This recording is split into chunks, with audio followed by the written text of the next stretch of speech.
Fox Sports. We are Fox Sports. We are Sun. The Rays and the Yankees have some young guns making an immediate impact in the major leagues. Last night, New York phenom Gleyber Torres stole the show with a 3-run blast, connecting off Blake Snell to lead New York to an eventual 4-3 victory. Tonight, former Yankee Nathan Eovaldi goes to the hill for the Rays in Game 2 from the Big Apple.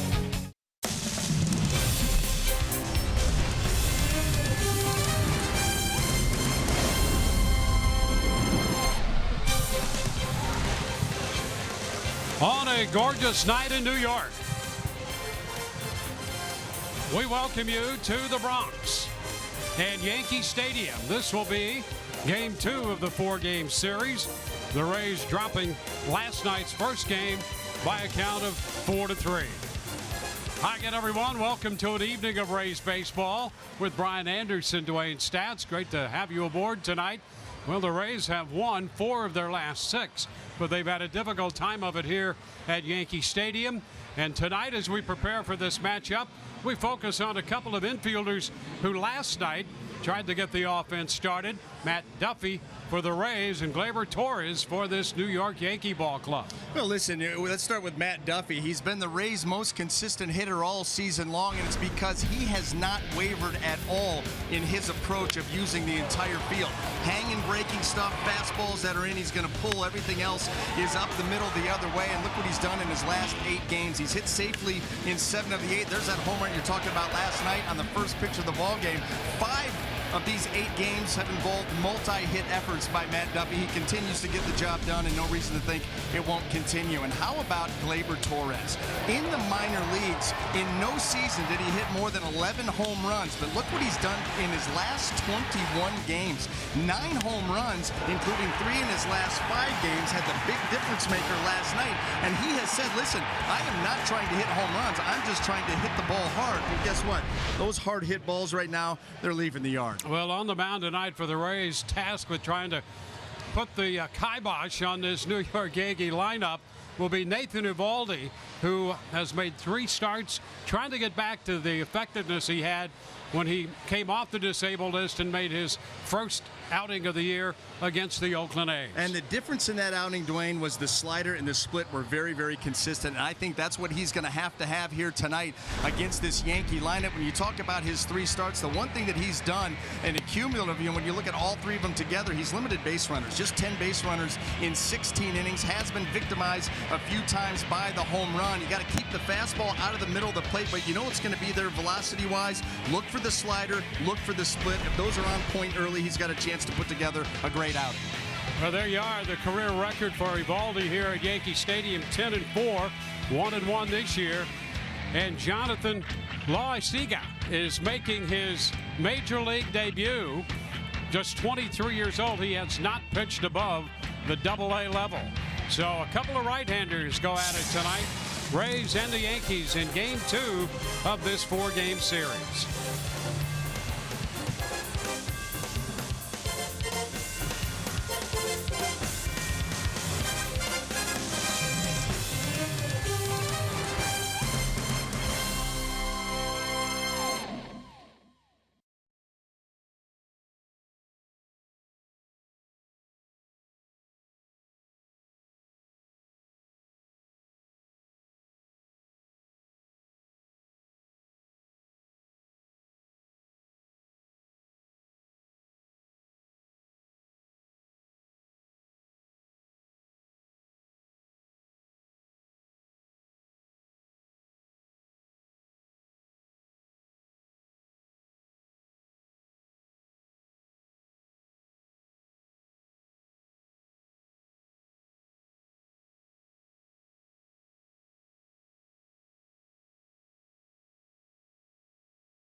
Welcome back to Yankee Stadium. A peek inside the Rays dugout here, where they'll take on the Yankees again tonight, following last night's 4-3 decision in favor of New York.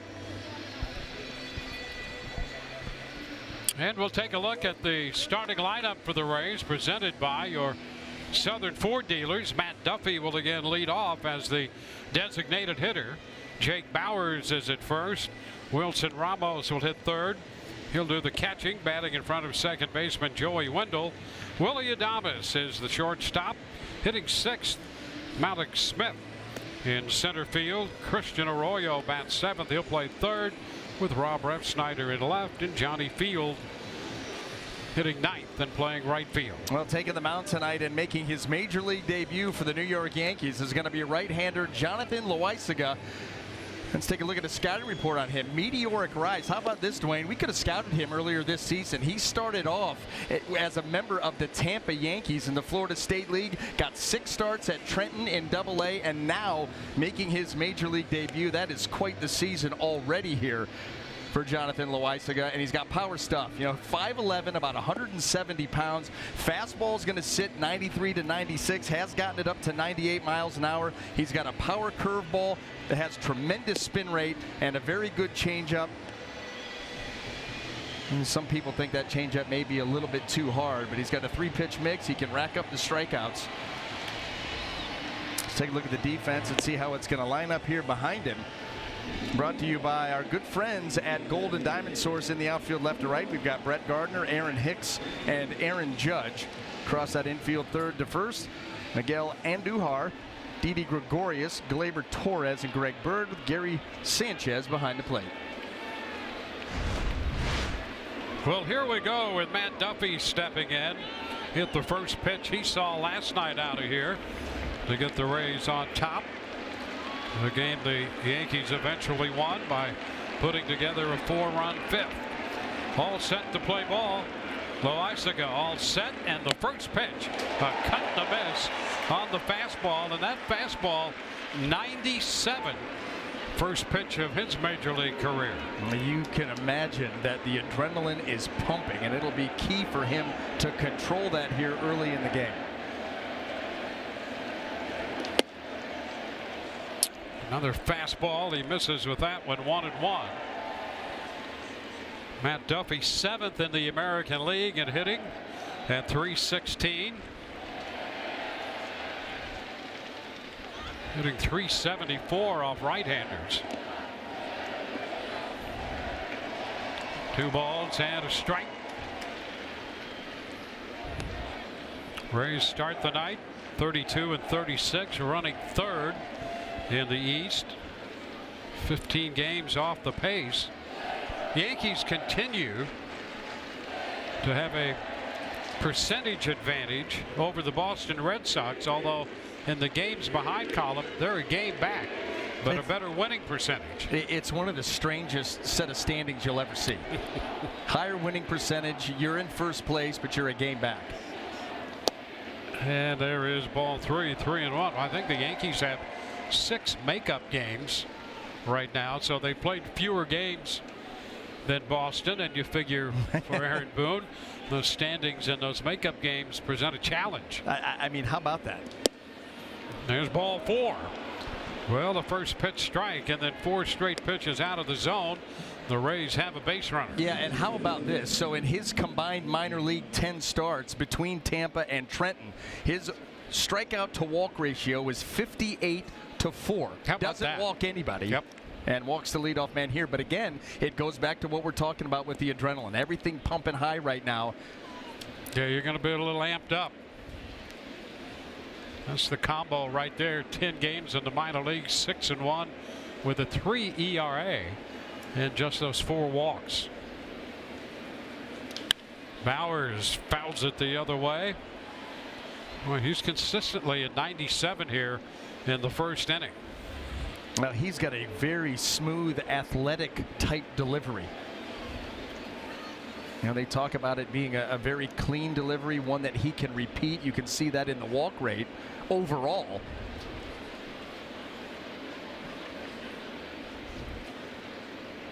Bauers 0 for 3 with a walk in the game last night. Takes this one too high. 1-0. Loaisaga getting this opportunity because Masahiro Tanaka is on the shelf with dual hamstring injuries. Sustained that running the bases from third to home. And we talked about that on the bus ride over here. You figured by the time you got to third base that you'd be loose. Yep, but not the case apparently. Oh. Yeah, well, that's what happens when those pitchers run the bases. The kickers. Listen, kickers don't return punts. They don't. Well, pitchers don't run the bases. Present company accepted. And the pitch is fouled by Bowers, 1-2. I just can't believe both hamstrings. I know. You know, you do one hamstring and that's bad enough, and I'm sure that everybody's pulled a hamstring at some point in their life, but to pull both at the same time, what a setback. And so the Yankees scrambling to try to find some depth in their pitching rotation. You know, interesting, they've got that Justice Sheffield down at AAA. You know, a big prospect that came over in the trade with the Indians. Yeah, they don't necessarily want to rush him, but that's the issue. Foul ball out of play. So the Yankees lose Tanaka, and Jordan Montgomery, the lefty whom the Rays saw earlier and saw him pitch pretty well with Tommy John surgery. Yeah. Well, that's the big talk up here, is who are they going to target before the trade deadline and go make the big deal for. This is a team with championship aspirations.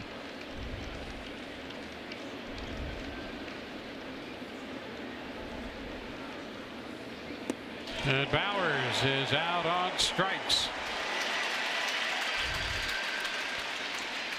So one away. Duffy's still at first, and Wilson Ramos will be headed to the plate. Here's the strikeout pitch. How about that? 85 miles an hour and straight down. You know, he starts that pitch about halfway through the strike zone and drops it right to the dirt. He said he's got one of the best spin rates on that curveball of the pitchers out there. Well, you saw the dive on that pitch. There's Wilson Ramos. He takes the fastball down. 1 ball, no strikes.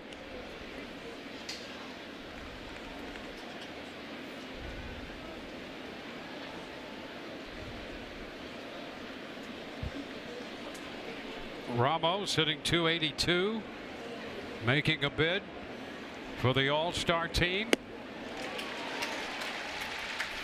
Missed the fastball up that time.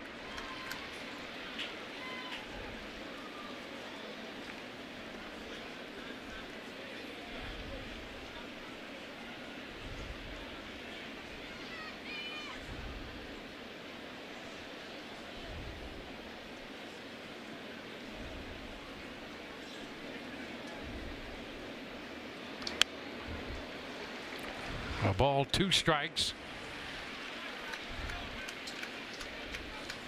Ed Hickox is calling the balls and strikes, and he tends to give the pitcher a little leeway, although 3 of the last 4 years he's kind of gone the other way, and still for his career is a little bit ahead of the curve when it comes to strikes to balls called ratio.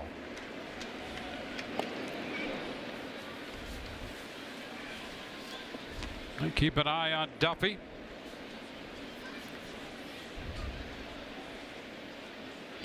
Maybe as the technology has gotten better and better with the strike zone, he has kind of reined things in a little bit. This one is outside, 2-2. Well, if that's the case and they want to speed up the game because you'd really like to open the strike zone to get that done, then maybe they'd better ixnay the technology. I've got no problem with that. Tough on these umpires to be scrutinized as closely as they are. You just don't want it to swing so far to where you go with an automated strike zone. I don't think anybody wants that at this point. Ground ball down to first. Fair, the call by Jerry Meals, and they're going to get Duffy in a rundown, and he is tagged out. Well, that ball was very close off the bat of Ramos when Bird grabbed it. Bird in fair territory, but you see where he had to reach across, and then they get Duffy in the rundown. We'll go to the bottom of the first. No score.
Rays lose the opening base runner on that 3-6-1 double play.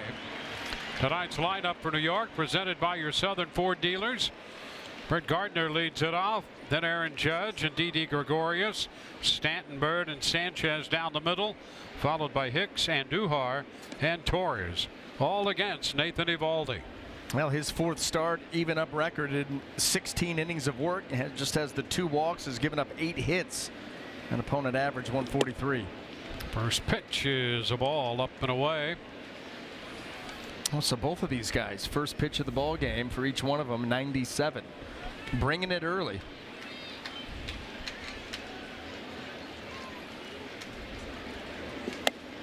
There's a strike again at 97. I think that's been the case for Eovaldi in all 3 prior starts. Yep. Now all 4 starts, that first pitch, 97, getting right down to business with the high octane.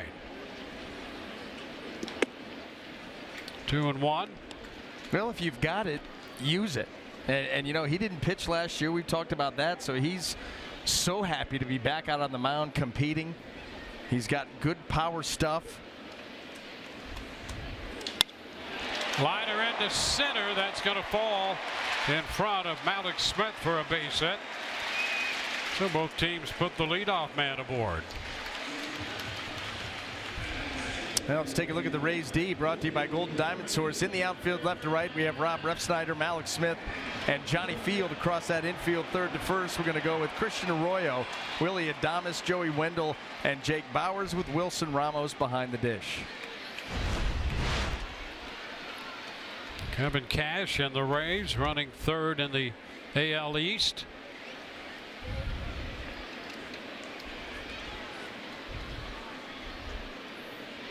Judge hitting .275 and a big cut and a foul ball off the 97-mile-per-hour fastball.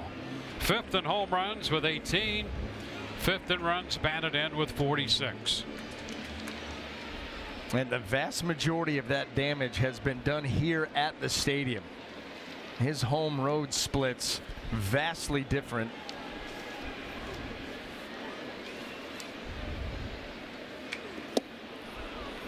And a cut and a miss. 0-2. Well, this is what we're talking about.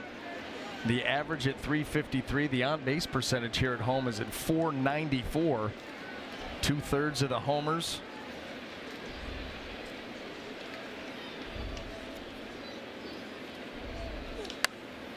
And the fastball fouled back.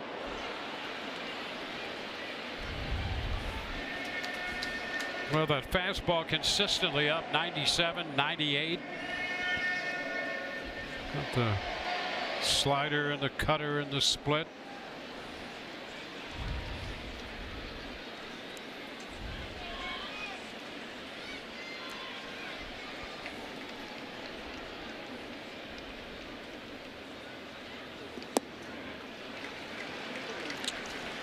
One and two.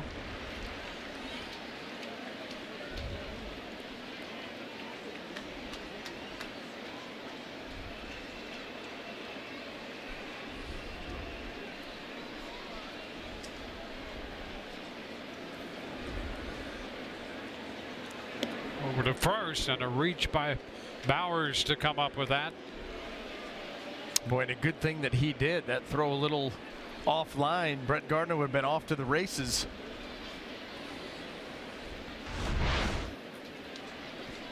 No, not much of a lead, but you see that ball yanked just a little bit by Eovaldi. Glove side for Bowers. And there's a cut and a miss.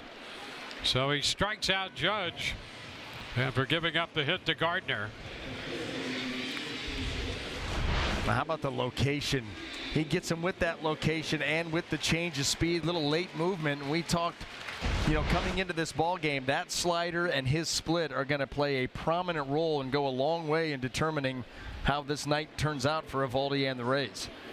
Good start. Well, he got him on the slider, trying to refine the split and get some consistency with it. First pitch to Gregorius. He lifts the fly ball into left, caught by Refsnyder. So going after the first pitch. Eovaldi retires Gregorius on the fastball. So 2 gone with Gardner still at first. And Giancarlo Stanton,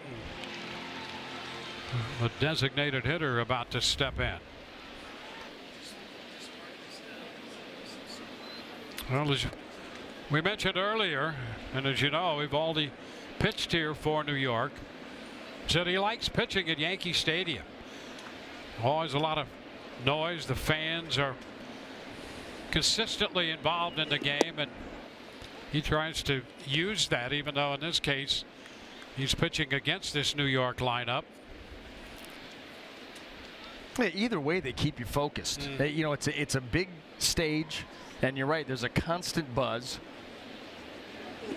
Pitch is too high. 1-1. That's one thing that Jake Bowers mentioned.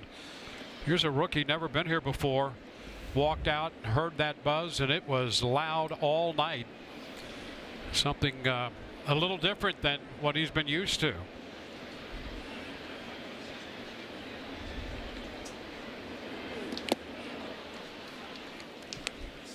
One ball, 2 strikes.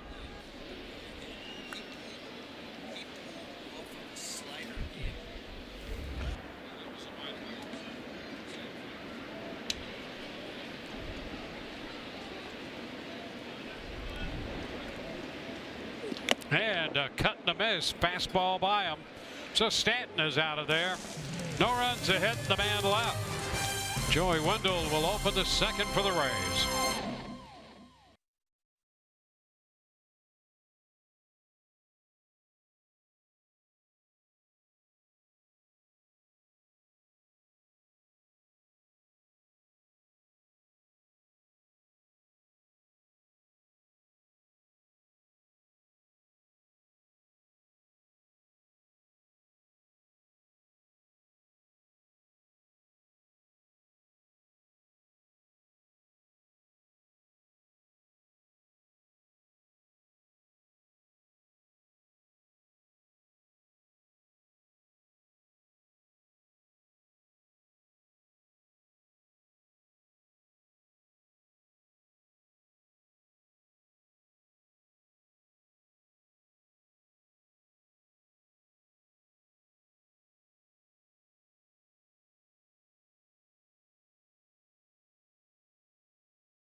on Fox Sports Sun, brought to you by WB Mason.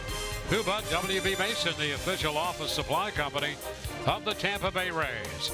And by Geico. 15 minutes could save you 15% or more on car insurance. Joey Wendell set to lead off. He had a run batted in last night's game. And a stolen base. He takes ball one down. Adames to follow. And then Malik Smith.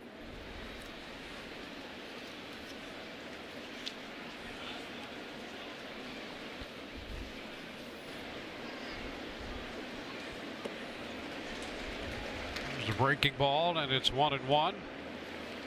Well, Joey Wendell has quietly put together a nice season here for the Rays. You know, the average at 278 on base, over 320. He's played a great second base. He's even played well when they've moved it around third and short too. Great defense for the Rays. And he misses that one as it went straight down. 1-2. Well, you're right about all of that. He really has been a great story, and from the time he showed up in spring training this year, he's the kind of guy you root for, because he had been at AAA over the last 3 years or so in the Oakland system, biding his time, and that's not easy.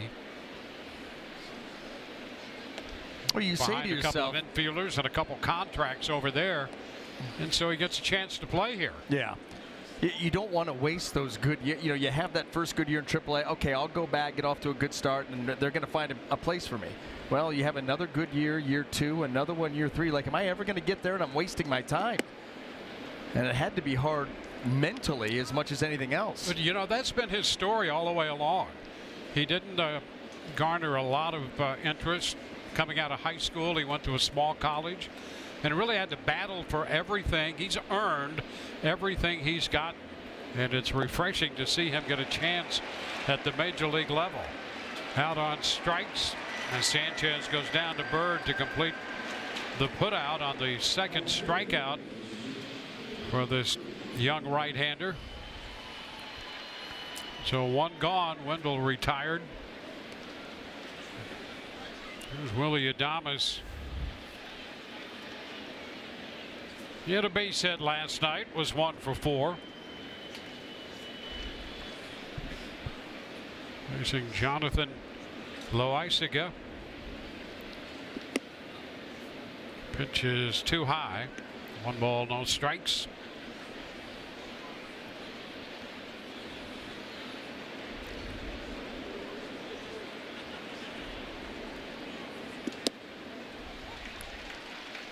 One and one.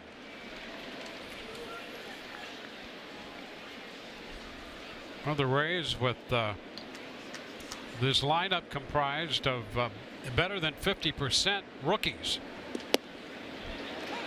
1 and 2. Bowers, who's a rookie. Wendell, who's a rookie. Adames, Arroyo, and Field. It's okay tonight. They're facing a guy from AA. Yeah, just 23 years old. That is back. That is pretty incredible. You know, you're getting a chance to watch these kids get opportunities, grow, develop right here at the major league level. Well, there you are, 9 rookies on the active roster. They've used 15 so far this year. And Bowers and Field had some national exposure on the MLB network today. Made a little visit over there and acquitted themselves quite well. 2-2 the count to Adames. Here's Johnny Field.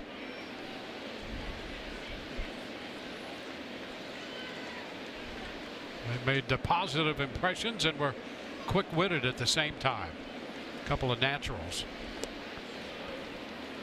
3 balls, 2 strikes. Well, you come to the big city, the lights get bright. You get some opportunities, and all of these opportunities allow these guys to grow, experience new things, realize that they belong. And that is ball 4. Fastball wide. 97 outside, says Ed Hickok. So the Rays got another base runner via the walk. Alex Smith makes his way to the plate. Well, Alex trying to start a hitting streak all over. He had one stop last night at 7. He's hitting .288 now. And he tries to bunt, and that fastball overpowered the bunt. He spun him right out of the batter's box. Strike one. Well, he goes up to lay it down, and then he actually is trying to pull the bat out of there, but the velocity on the fastball got there before he could pull back, and it hit the bat. That's right. Wow.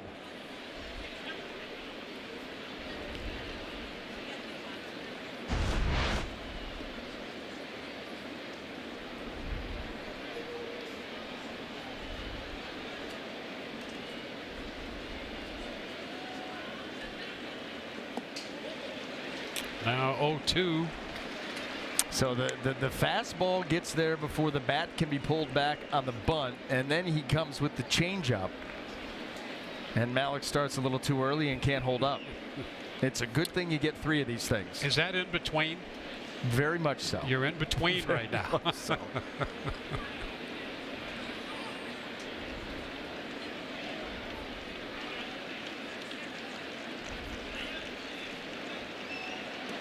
And he is out on strikes. Came back with it, could not time up the off-speed pitch. 3 strikeouts for this young right-hander. Well, it is a hard changeup. Watch the fade. That fade takes it right off the plate and elicits the swing.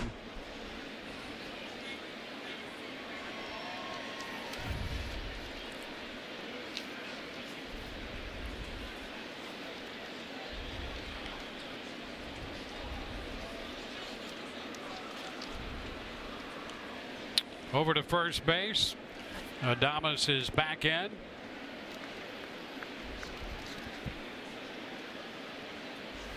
Loaisiga originally signed on with the Giants. That was back in 2013.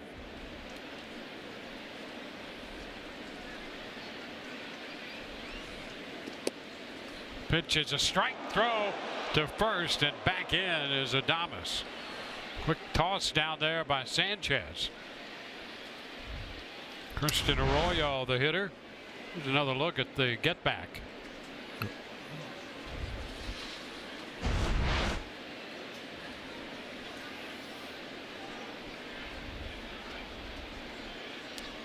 Arroyo hitting .280. That'll make the count 1-1.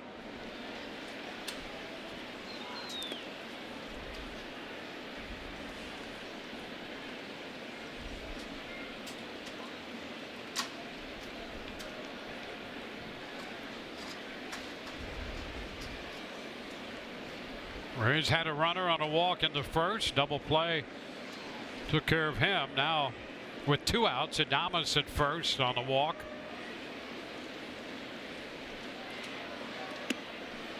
Comes in high. 2-1.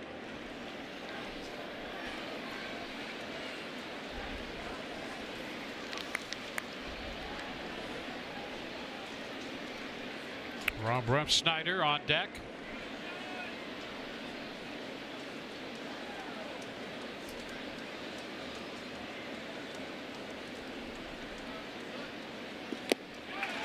Now 2-2. Well, I'll tell you that 96, 97 is pretty easy from him. It goes back to that delivery being so clean. Yeah, he showed you a little bit of athleticism, even getting that tag on Duffy in the first inning. And so it becomes effortless on the mound. Swing and a miss. Fastball. He strikes out the side, gives up a walk, a man left. No score through an inning and a half.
No score on to the bottom of the second.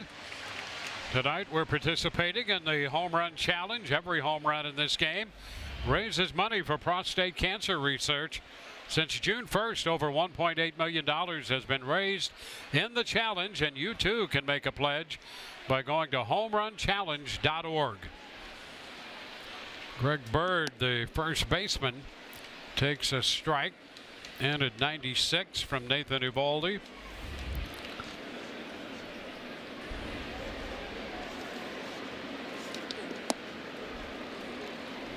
It's down 1-1.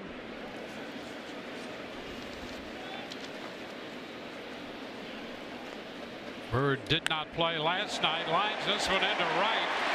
That's going to roll to the wall. Field with the pickup, and Bird's on his way to second. Well, the Rays had the shift on, and Bird threaded the needle all the way to getting that ball to bound off the fence out there. Well, he just pulled it a little bit too much, kept it in the air, and kept it away from the shift. That pitch hung up and out over the plate. And that's where you're going to get hurt, those secondary offerings that stay up. It eludes Adames, gets away from field, and Bird into second. It's his 5th double of the year. Bird was not in the lineup last night. Boy, he has really had to battle injuries the last year plus to get playing time. And now here's Gary Sanchez, the catcher. Man in scoring position, nobody out. First pitch is a strike. Well, Sanchez hitting 188. He was 0 for 2 with a couple walks last night. And as he steps in right now, Sanchez is 4 for his last 55. You're going back, 3-4 weeks. You're talking about a hit a week. Back to the mound. Uvalde holds the runner and goes to first to get Sanchez. Well, he had him out in front.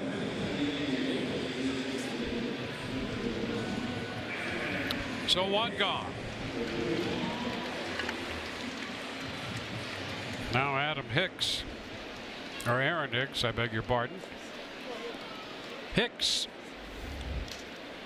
an outstanding center fielder, and has developed the offensive side of his game for a long time. You remember Aaron Hicks when he first came up, and the Minnesota Twins thought they had a center fielder for a long time. Didn't work out, but he's been good here with the Yankees.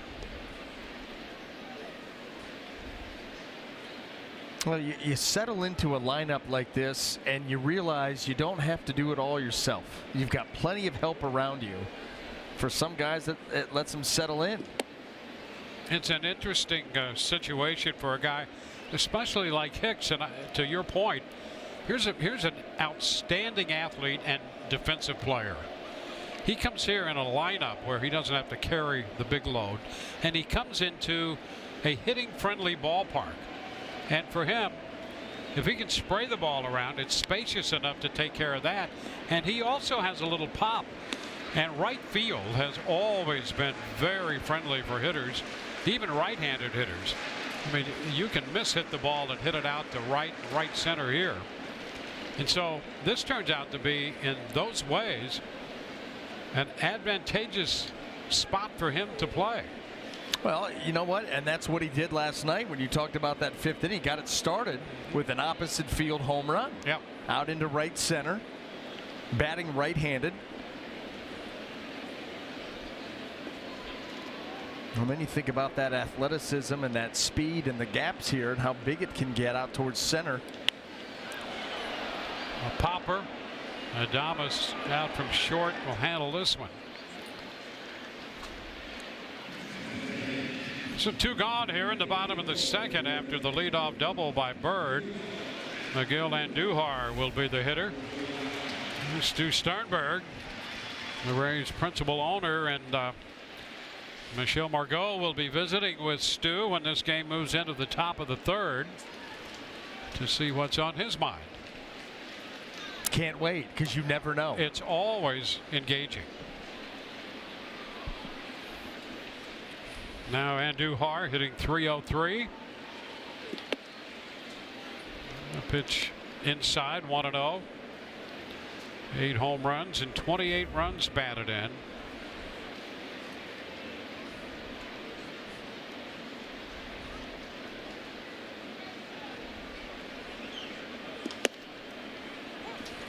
One and one.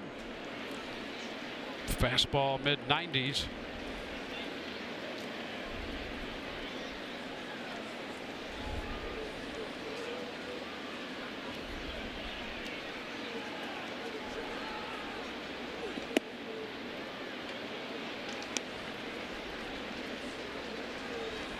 Two balls and a strike. Gleyber Torres on deck.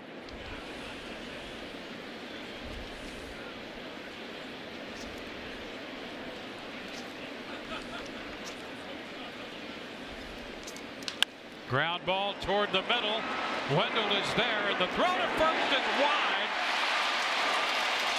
That will continue the inning. Bowers kept the ball in front of him within reach, so Bird had to stop at third, and Andujar is aboard at first in what appeared to be the third out of the inning, but that throw across the body for Wendell was wide. Yeah, and I wonder if he had a good enough grip on it, because he didn't have a whole lot on it. There it is, and you see how that ball kind of floats, it kind of cuts, and you just wonder if the grip, you know that Wendell's got a stronger arm than that, and that came out a little goofy. Now here's Torres. The pitch is upstairs, a ball and no strikes. Well, it's bad enough that the inning continues on the miscue, but now you have to face this guy. Gleyber Torres hit the 3-run home run last night off Snell that made the difference. He's got more 3-run homers than anybody in Major League Baseball. He's got 5. Yeah. And since the 4th day of May, second only to J.D. Martinez in home runs. Chris Davis of Oakland shares that number of 13. 1-2 now. Well, the one thing that Aaron Boone talked about in discussing Gleyber Torres is how impressed he is at his ability to make adjustments, not only within a game, but within an at-bat. Well, he did just that last night. And there is strike 3 call. Got him on a 98-mile-per-hour fastball. 2 men left. We're go to inning number 3, no score.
and I'm with a very special guest, principal owner, very special of the Tampa Bay Rays, Stuart Sternberg. Thank you so much for joining us. Thank you. I'm here with one of our partners, Andy Cater. Absolutely. My daughters are with me tonight. Yeah. It's Very a wonderful, cool. beautiful night out there. Absolutely gorgeous. Now, this is actually the first road series that we've been able to see some of this young talent. How exciting is it for you to see them perform well at the big league level? It's everything to us. We have the rest of this season.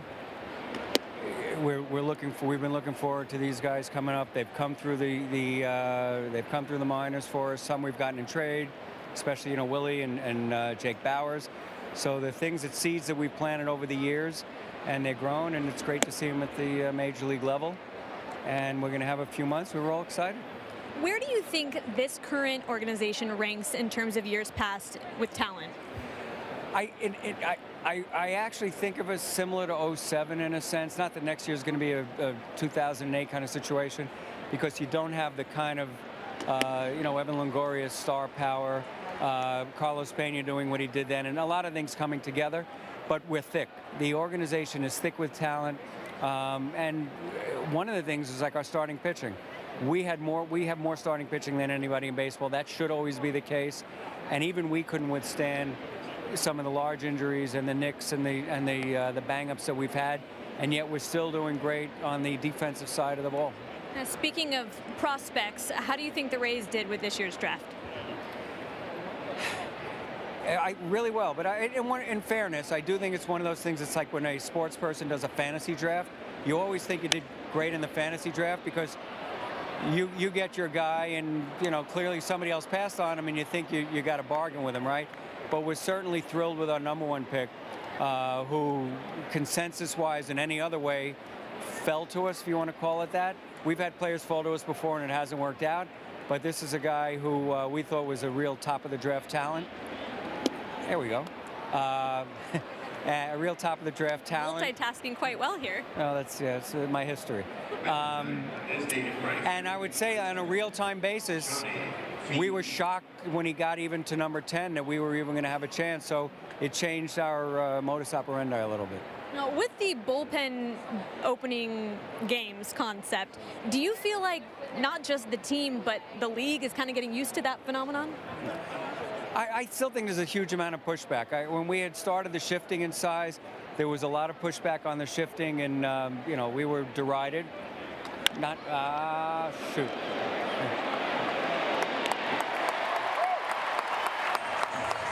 We were derided a bit, and it seemed to have worked out. Who knows how this will go, but we feel strongly it's something that we've thought about for years. And truth be told, we had Steve Geltz do it a couple of times. If the situation arises where it makes sense to do it, we're going to do it. If it makes sense to put a pitcher in the first inning or the fourth inning or the eighth inning or ninth, we're going to do it. And as you see, we've tried to do it with teams that we can match up well against. But clearly, if you have certain pitchers like the Astros do, you're going to be less prone to do something like that. But as everybody knows, we're going to turn over every stone to try to save a run or try to get a run.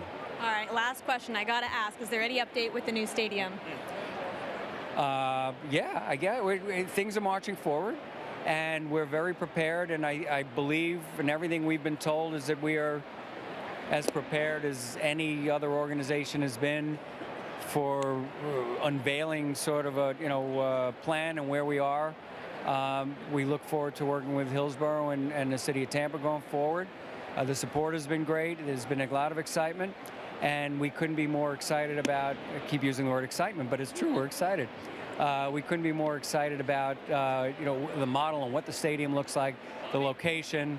The people around Ybor have been great, and we just over the next few months we'll stay tuned. We've got some news. Stu, thank you so much for the time. It was great to talk with you. Thank you, and enjoy the great weather here. Thank you very much. Dwayne NBA, back up to you. All right, Michelle, thank you. And an occasional little play-by-play from Stu there.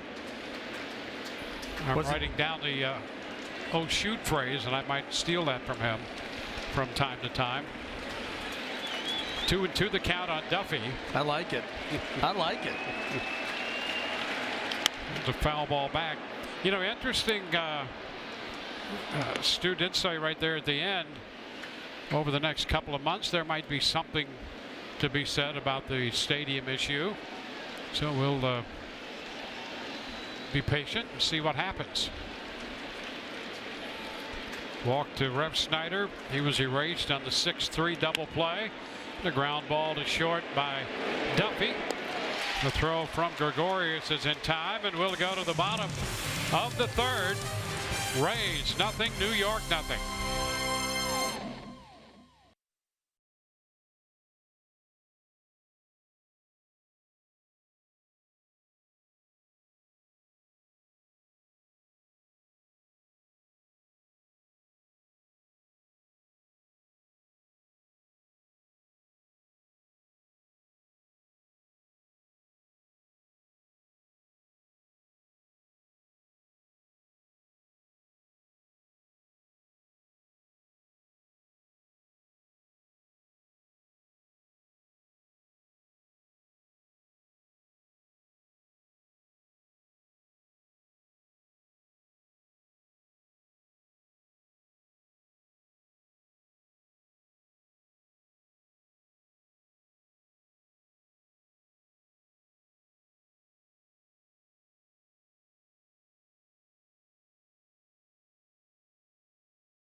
Rays have a steal for you. Visit RaysBaseball.com/steal. You can purchase lower level tickets to the game next Friday against the Yankees for just $15. That's a 50% savings for Rays fans tonight only. Go to RaysBaseball.com/steal to get your deal. Rays up. Hey, Dwayne, at the rate they're going, when do they finish those suckers? Tomorrow evening sometime. You want to savor something that good? Oh, yeah. Well, Yep. they are. Yep, look at that. Rooting for the Rays and hoping Eovaldi can take care of the top of the lineup here. Brett Gardner. 1-1 to count to Gardner. Judge to be next, and then Gregorius.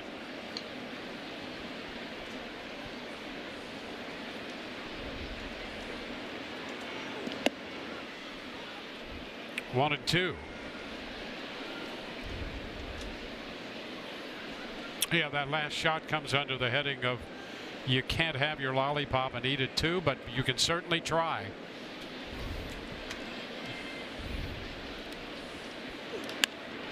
It's foul the other way. Gardner lined a single into center in the first.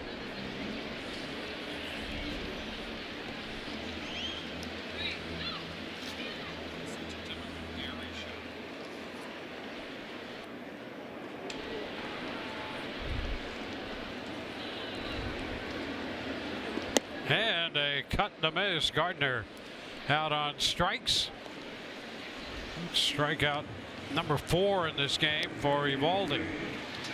Well, he ends up cutting this fastball in and tying Gardner up. Just a little bit of late movement in on Gardner. 92 miles an hour.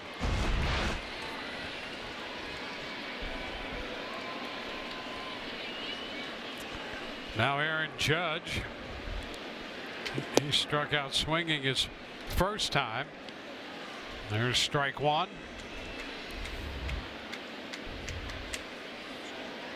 Six, 7, 282 pounds.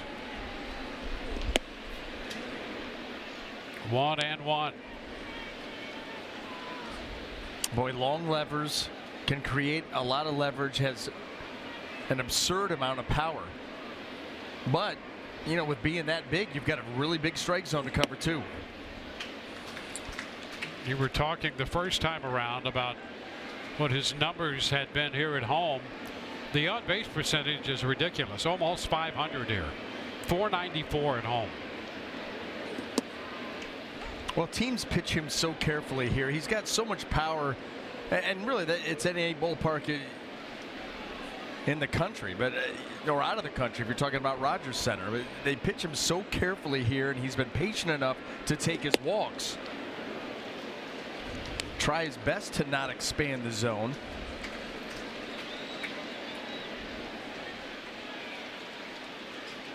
And he has power to all fields. There you go. Big cut on a fastball, a little piece of it foul. But when you look at his month-by-month numbers, the trend is in the opposite direction of what he would like. Well, especially when you're talking about the average. You know, his actual home run rate has stayed about even. You know, the RBIs have come way down. Average and on base have come way down. Sharply hit to third. Arroyo with the backhanded pick takes care of Judge. Sharply hit ball and a nice play down there at third by Christian Arroyo. That got on him so quick. You know, you talk about the hot corner, and a guy like Aaron Judge, this ball was left out over the plate, and a nice job by Arroyo to quickly get that glove over with the backhand. Smooth. He's done a nice job at third and at second when we've seen him there. Yeah, two completely different looks, too. Yep. D.D. Gregorius gets hold of this one and pounds it deep and out of here. Well, Gregorius gives New York a quick lead.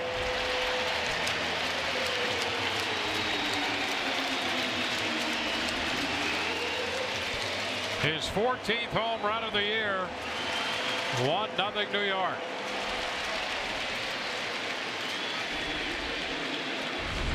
There are a lot of home runs out there that might not have been home runs in other ballparks. This is not one of them.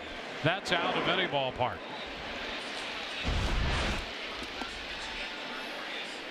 Now a strike to Stanton.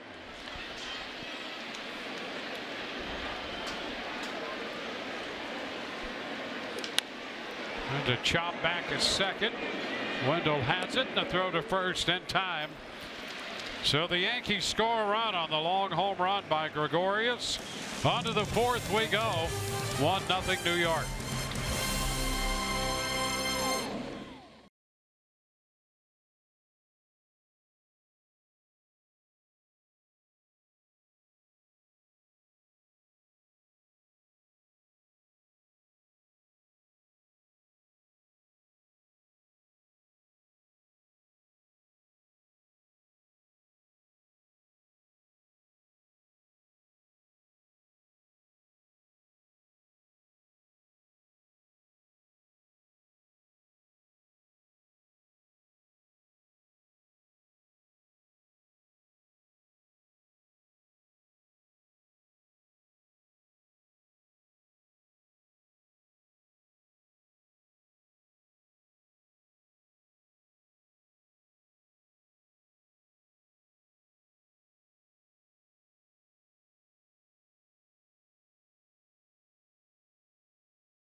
Yankee Stadium. Well, if you're wondering why CJ Cron is not in the lineup today, do not worry. He is healthy. Manager Kevin Cash just said that he needed a day off. He said he's been struggling lately, but everybody goes through that. He thinks CJ will benefit from just kind of sitting and watching a ball game. He'll be right back out there tomorrow. But what this also does is gives Matt Duffy an opportunity to get off his feet, but still use his bat in the lineup at designated hitter. So Cash really utilizing the flexibility of this roster, guys. Yeah, that's what a manager will do from time to time. You can't play guys every day, and so as you pointed out, Duffy, who played third last night, DHing tonight. CJ Cron with the night off. 1-1 to count. That first pitch, a strike, a changeup to Bowers. There's Matt Duffy, who's walked and grounded out tonight. 7th leading hitter in the American League.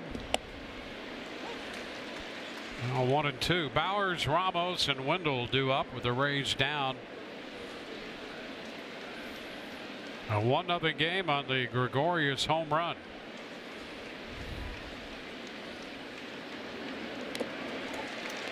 And Bowers got a little bit of that one to stay alive. That pitch from Eovaldi to Gregorius appeared to be an attempt at a curveball. He doesn't throw a lot of those. And that just hovered right up out over the plate.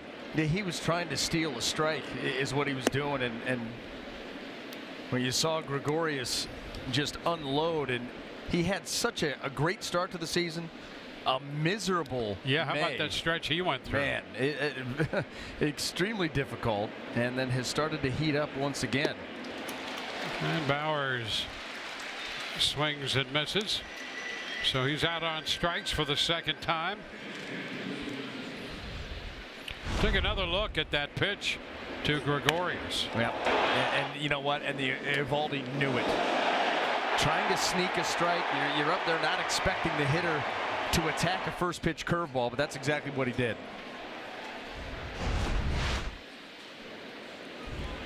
Wilson Ramos.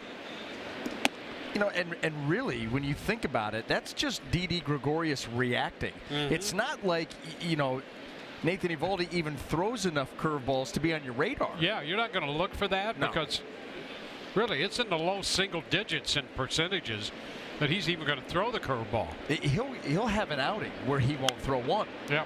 And so you're certainly, again, you're right, you're not looking for it. You're just up there, you're ready to hit, and all of a sudden you pick up early spin and realize this thing isn't really breaking.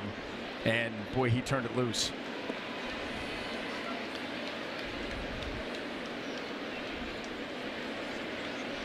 No, Gregorius has been a great story here since coming to New York in the aftermath of Jeter's retirement. And it was not an easy transition. He struggled at the outset, but boy, he has become a valuable member of this New York lineup. Shows the last May notwithstanding. Yeah, right. Hey, there's a liner the other way. Base hit for Ramos. And the Rays pick up their first hit. So they've had a base runner in every inning. 3 walks spread over the first 3 innings, and now a 1-out single by Ramos. Well, just a hanging breaking ball. That curveball, he got around it. And so that pitch stayed up and very hittable. Well, Joey Wendell has seen a lot of breaking stuff. Struck out his first time. And he bounces this one to the right side. Torres has the play at first. That's it. 2 gone. And that was interesting too, because I don't think Gleyber Torres even thought about going after Ramos, and he's certainly a guy you could have probably set your feet and gotten the lead runner, but he was going to first base the entire way.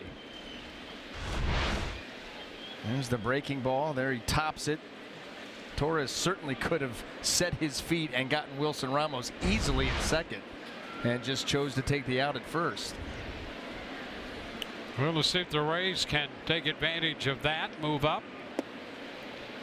Willie Adames takes the ball down. I'm putting a lot of faith in your pitcher. Hey, I know you got this. Just let me take the out over here.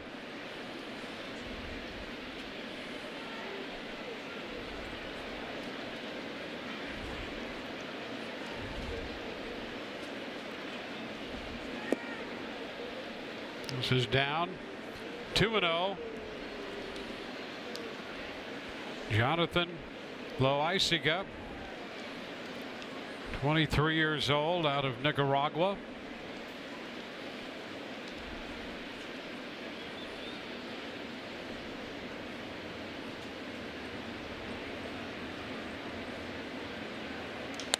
It's fouled out of play. It's 2-1.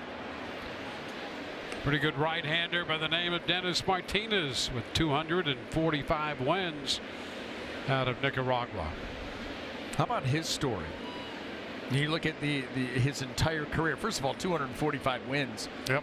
Just a awesome accomplishment. But 3,999 and 2/3 innings. 2/3. A third of an inning away from 4,000. And you know, his last season, Yep. he pitched on the last day of the year. Yes. And He pitched for the Braves. I think it was Bobby Cox who took him out. Yeah, with about game that? left. A third of an inning away from 4,000 innings pitched. How about that? 2 balls, 2 strikes. And a foul again off a fastball at 96.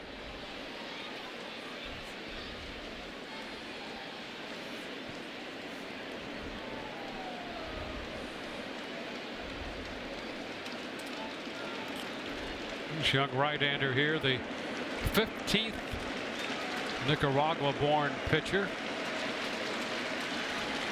11th pitcher, the 15th player. Hey, a base hit into right.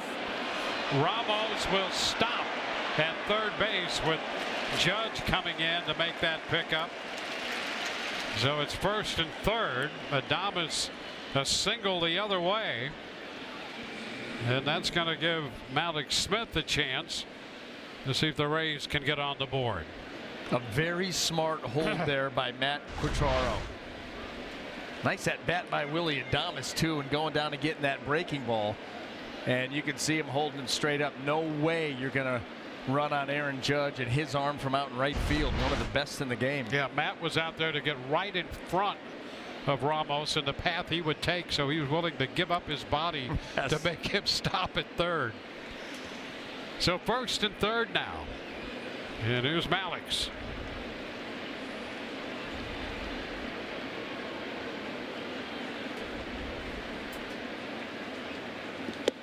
Pitch away, 1-0. So this young right-hander, the 11th pitcher to come out of Nicaragua, the 15th Nicaragua-born player. And now they have a little conference. Gary Sanchez out there to talk things over.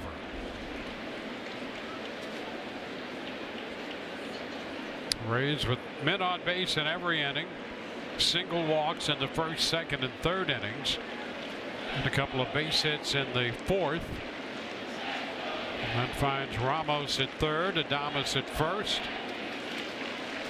1-0 the count to Malix again.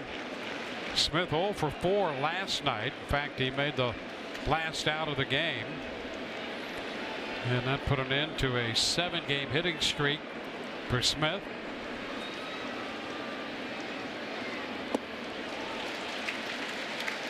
It's 1-1. He's got a steady diet of changeups here over the course of his 2 at-bats. Having a hard time recognizing it. He's gone after a number of them, including this one right here. It was that opening fastball. Remember when he squared it around to bunt? Outside of that, it's been all off speed.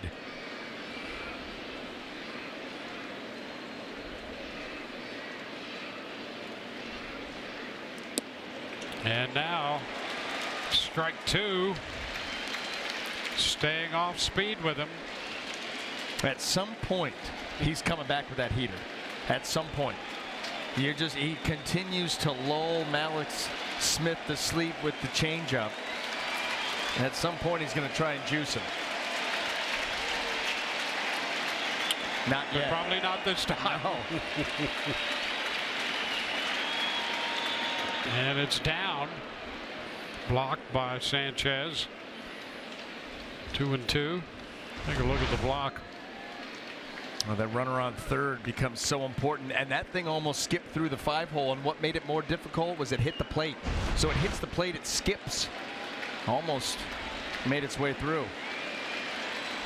Now here comes your heater.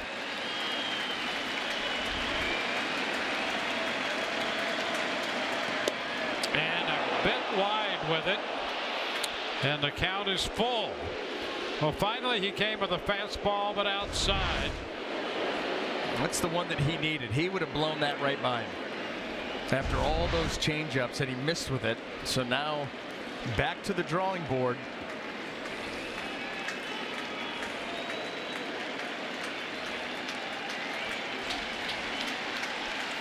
Well, here we go. 3-2. And it's high. So he walks him and the bases are loaded. And he went back to the off speed. Bases will be loaded for Christian Arroyo. And Larry Rothschild, Yankees pitching coach, heads to the mound. He has as many walks tonight as he's had all season long. Yeah, in under 4 innings. This Father's Day, give Dad the gift of baseball with MLB.tv. Watch baseball live or on demand on his favorite supported devices. Save 50% now through Father's Day. Blackout and other restrictions apply. So visit MLB.tv for details. Rothschild pretty direct there, did most of the talking. He departs. Ed Hickok's out there trying to break up the rest of that infield get together. And we'll see how this goes with Christian Arroyo. Arroyo had a couple pretty good cuts off him in the second, but ultimately struck out on a 96-mile-per-hour fastball. Well, in these situations, he's fared pretty well in half a dozen at-bats.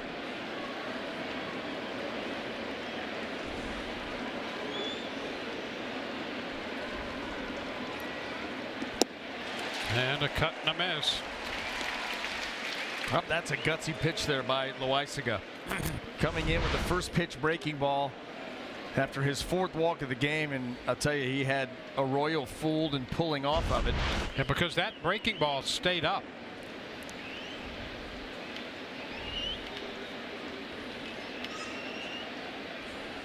Oh, 1 count.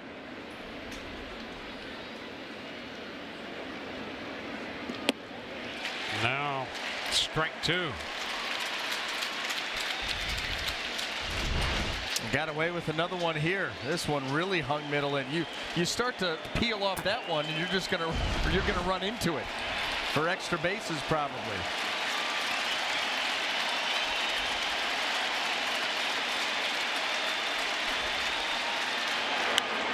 And he fouls the fastball out of play.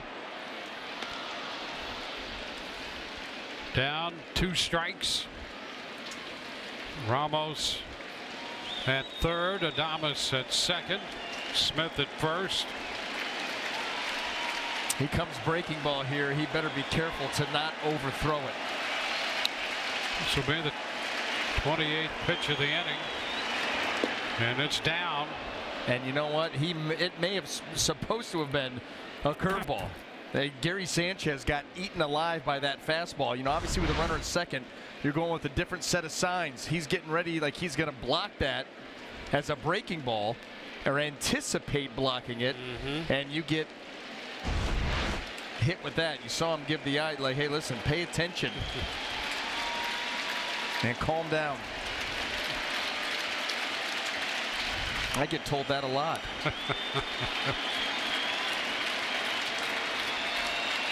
Now 1-2 pitch with the bases loaded, 2 outs. And a swing and a miss. He came back with the breaking ball. Strikes out Arroyo, and the Rays leave him loaded. Here's the strikeout pitch, and boy, a good one. 1-0 New York.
We're in the bottom of the fourth here in New York, and you can see the Rays and how they have struggled here at Yankee Stadium since 2015, just 8-24, and the rest of these numbers pretty much explain why. Well, the ERA, both of the starters and the bullpen approaching 5. You're only scoring a little over 3.5 per game. That's not a recipe for very much success, and that's what it's been. Greg Bird looks at a first pitch fastball for a strike. Double to open the second inning. Eovaldi pitched out of that. Now the fastball has him late. 0-2.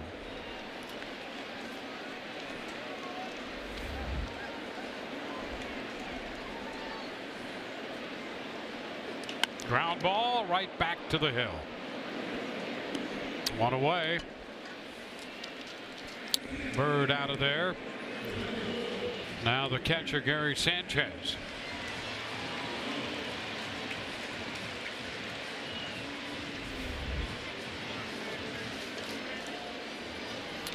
Rays continue to be involved in a lot of close games.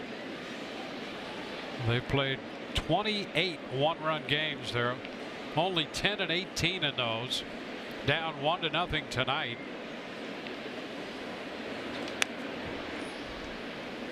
Sanchez, strike one on a fastball fouled straight back.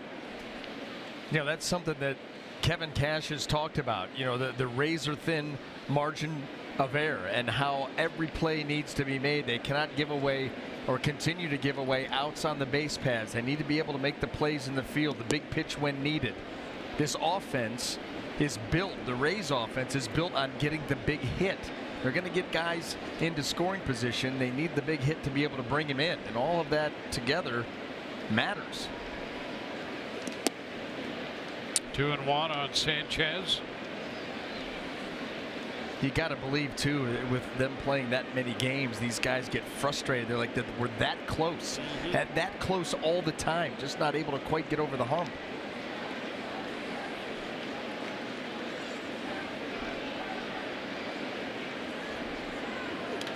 Ground ball third. Arroyo throws a strike to first. 2 up and 2 down.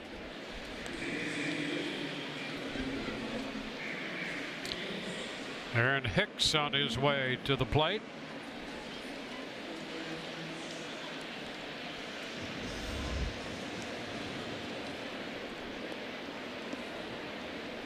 Hicks popped out to Adames, the shortstop, in the second inning, 0 for 1.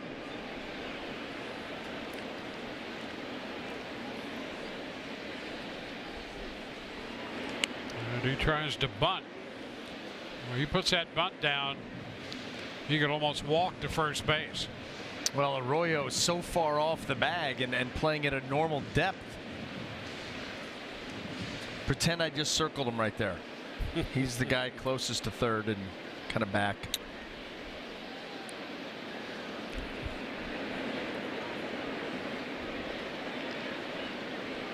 This is where Gary has to tag him. Hey, he's put down the bunt again and fouls it, so unsuccessful, and he's 0 for 2 right now. So the count is 2 strikes. Well, it's been open for him, but like anything else, you can have the right idea, you could throw the right pitch, you could be looking for the right pitch, but you've got to be able to execute. He has not, and now Eovaldi 1 pitch away from getting out of the inning.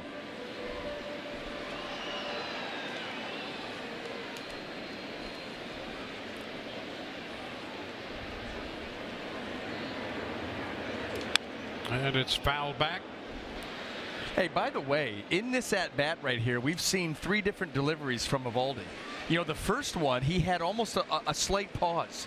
You know, you see a lot of the Japanese pitchers do that. They come to the apex of their windup. Yeah, that's pause. almost standard procedure for them. And then this last one was a quick pitch. He had no leg kick whatsoever. 1-2.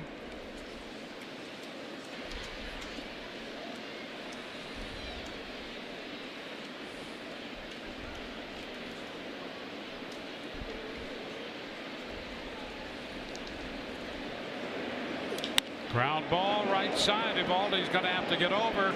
And the throw from Bowers is there in time to get Hicks. 1-2-3 inning, and we go to the 5th. 1-0 New York.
Chevy dealers.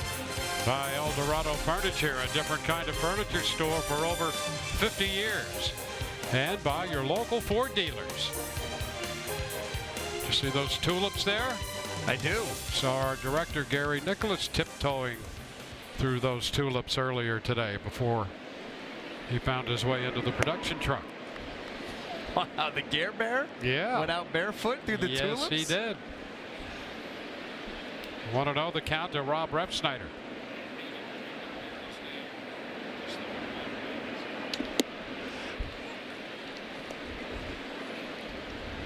He must have been 1-1 feeling very, very artistic. All you have to do is watch one of our games to see how artistic he is.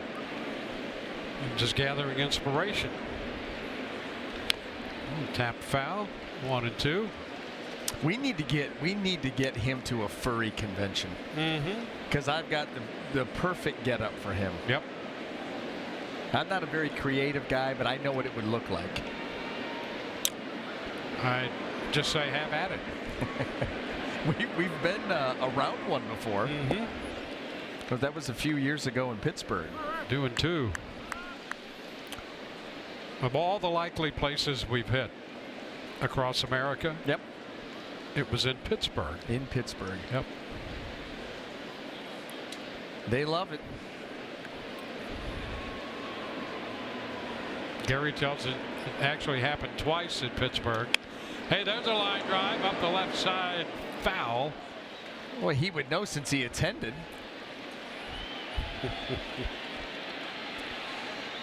Yeah, it seems to me that we were only in Pittsburgh once. So if it was twice.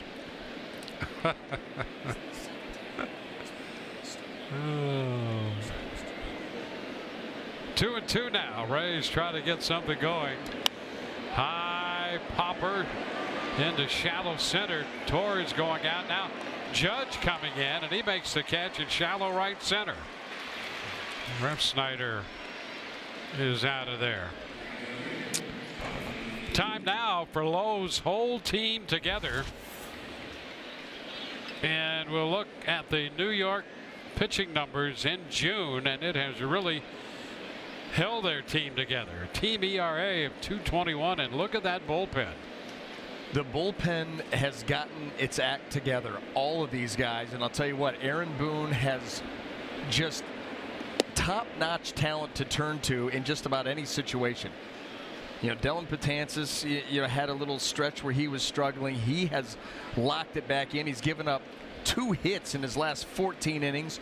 You've got Adam Warren, Jonathan Holder, Robertson, Chad Green, Chapman. I mean, just accomplished pitchers coming out of that pen with great stuff. Bullpen well fortified. It makes you very smart.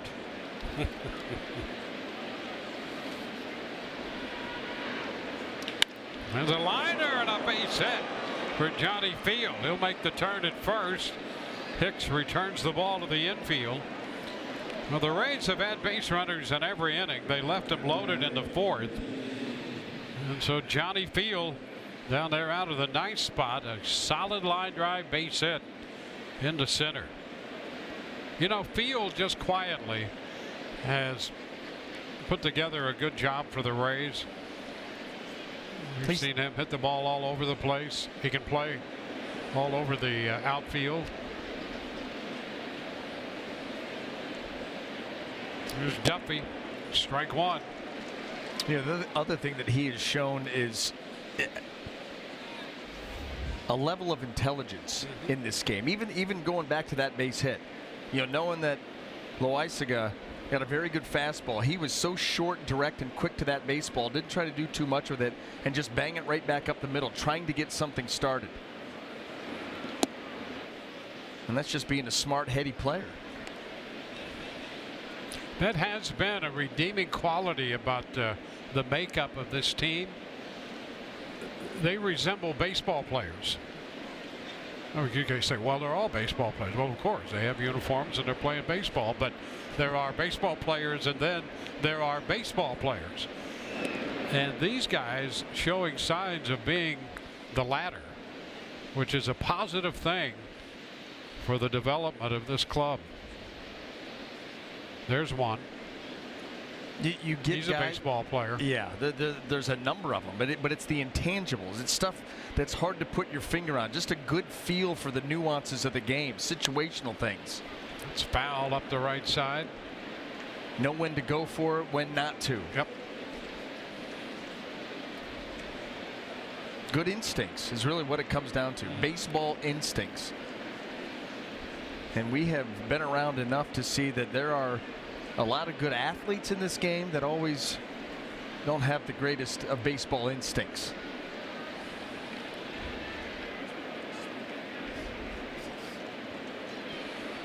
One, 2, ground ball right side. Torres goes back to second this time, and they get the out. There must have been a little conversation in the dugout about that. because with Field running, he goes to second and gets the out. There is no doubt about it. I mean, if you're ever going to just go to first base, it would have been right there. But Gleyber Torres, a little bit shaded up the middle. He's got a range to his left and already setting his feet to turn and make that throw out there to Gregorius. And they do cut down the lead runner. It's close. It's a quick turn for him to get that ball to second in time. Here's Jake Bowers. Ground ball. Torres takes care of that, and the Rays leave a base runner. We go to the bottom of the fifth. 1-0 New York.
Go back to 2000. The Rays enjoyed back-to-back walk-off wins for the first time in club history, beating the Angels 3-2 on Fred McGriff's two-run homer in the ninth off Troy Percival, and then 2-1 on Russ Johnson's RBI single in the ninth inning.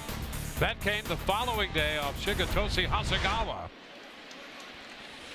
In New York tonight, bottom half of the fifth inning. Big swing right there by Andujar. Strike one. Andujar, Torres, and Gardner due up. Only run in the game, the home run by D.D. Gregorius in the third. Tap foul, 0-2. What a gorgeous night. Here's Gregorius, that home run. His 14th of the year.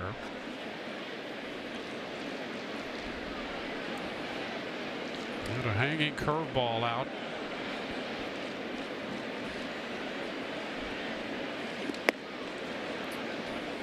One ball, two strikes.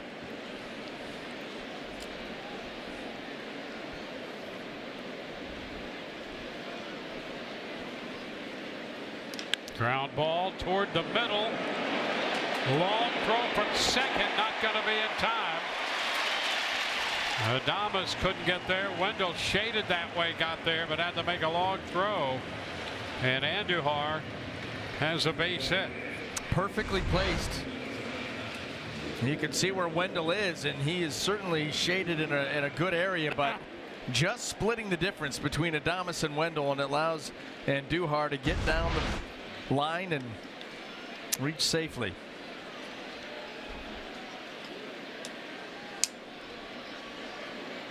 Well, now you got to be careful too, because you've got a wide open right side of the infield with the runner being held on. Torres fouls it that way out of play. Strike one. Ubaldi got ahead of Torres, and the second inning and got him looking on a fastball. See all that room with Wendell up the middle, Bowers holding on Andujar.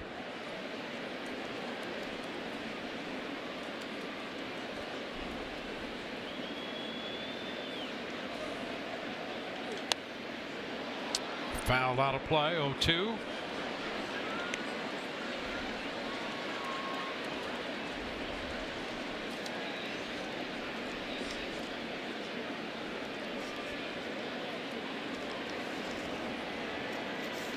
Yankees had a base runner in the first. Left him on, left two men on in the second inning. Got the home run from Gregorius in the third. Evaldi had a 1-2-3 fourth. A man on in the fifth. Then Torres pops it up foul. Ramos is there to make the catch.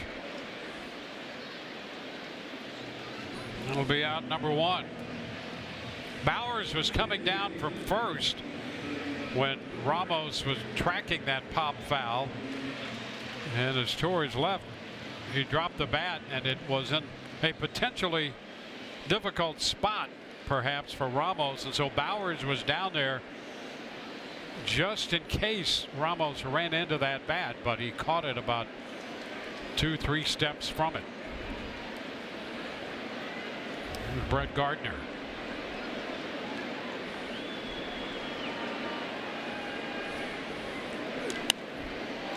Fouling the first pitch, strike one.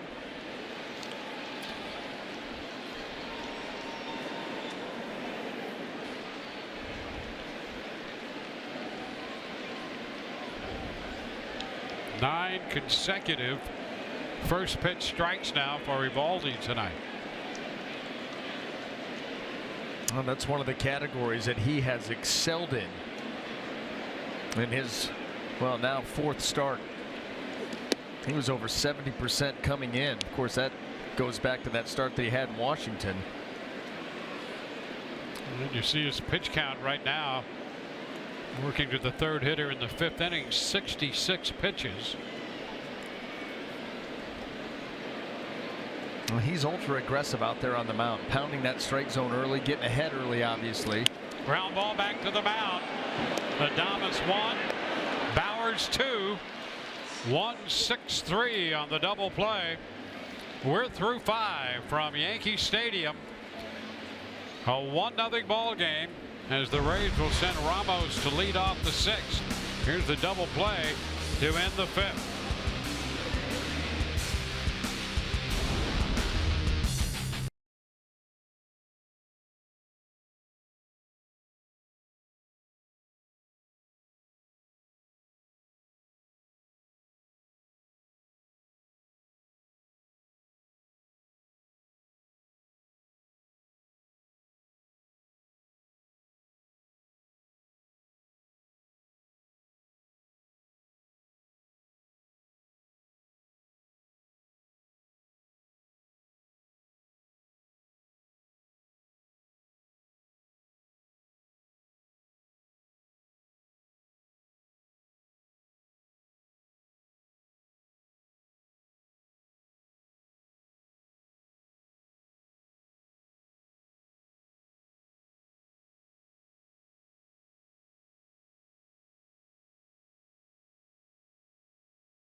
One nothing ball game.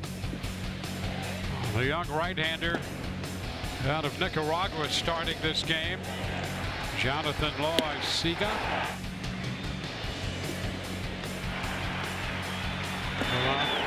Loaiziga with 3 hits, no runs. He walked 4, struck out 6, and will depart this game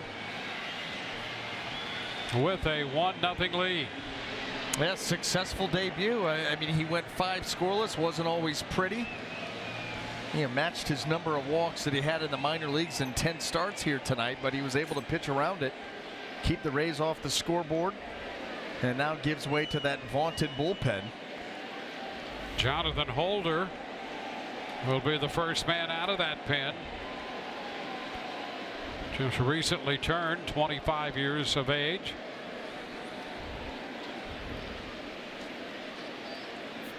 He faces Wilson Ramos. The pitch is down, a ball, no strikes.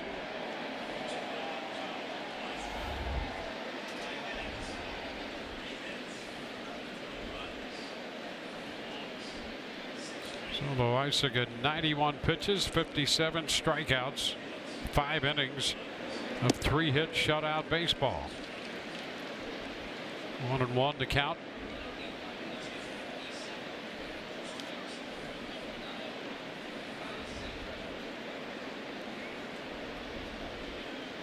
Holder out of Mississippi State. Went to high school in Gulfport, Mississippi.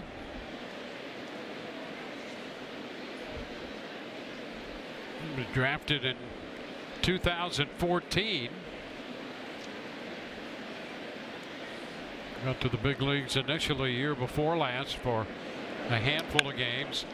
There's a ball hit directly to Torres, right into the defensive setup. Torres is on the shortstop side of second base with the shift and throws out Ramos. Could not have positioned him any better. There is somebody with a 3-ring binder doing a little backflip right now. Acrobatic and limber, no doubt. Well, I was going to say, and probably hurting themselves. But still. Yeah, if anybody in his booth did that, there'd certainly be some pain involved.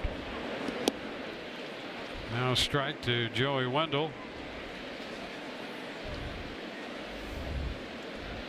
No points for form either. Oh no, it would all be ugly.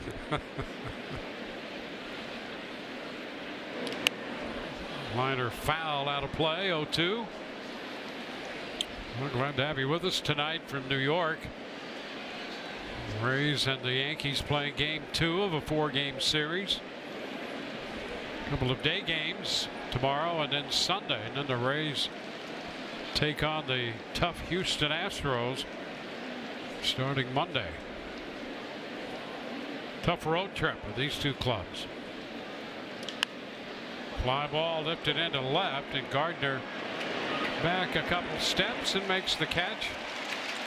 So 2 up, 2 down against Holder. Holder in 37 games last year. He was 1-1.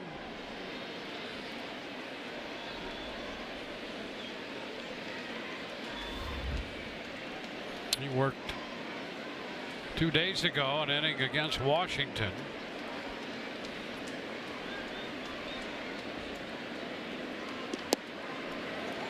That's a strike. He's been up and down a couple times this year between Scranton and the Yankees. There's a strike on Adames. Lifted foul. Fastball. Adames has walked and singled in this game. Yeah, really nice at bat his last time up.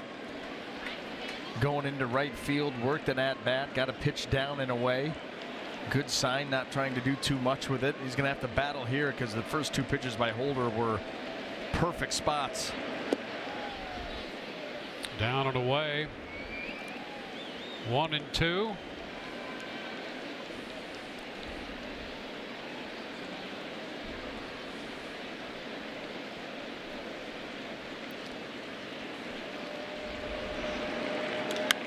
Lifted up the right side, out of play.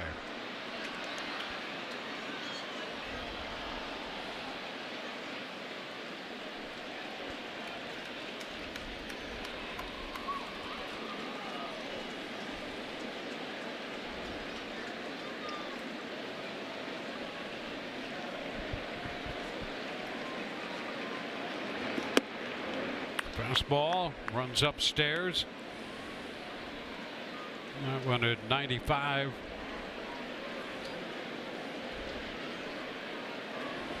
Malik Smith hoping to get a chance to bat in this inning. Adames would have to reach for the third straight time. Lifting a fly ball toward the line and right. Judge will run out of room. So another pitch to be made.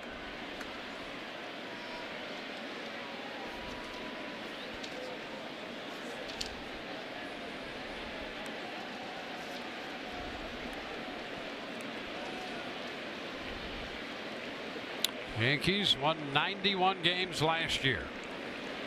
They were 91 and 71, up from 84 wins the year before.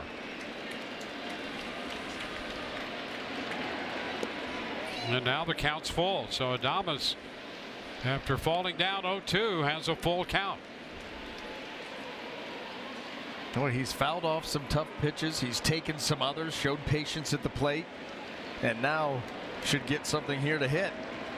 At least he should. We'll see. And he draws the walk. So the Rays with a base runner. They've had a man on base, at least one man on base in every inning.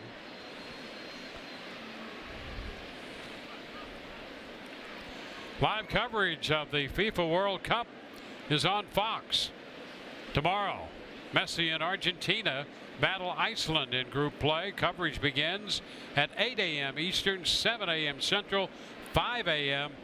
Pacific time, or stream all the action live on the Fox Sports app. Malik Smith does get this at bat and takes a strike.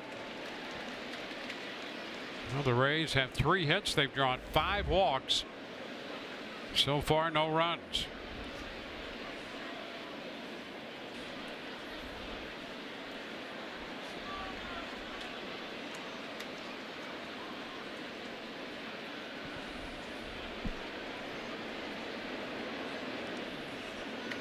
Adames back in.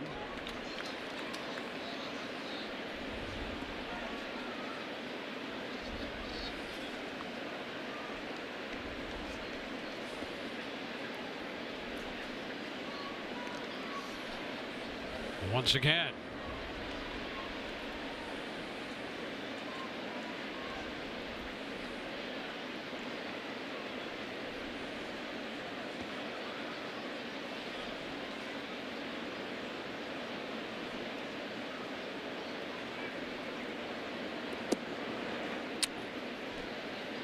It'll take the count to a ball and a strike.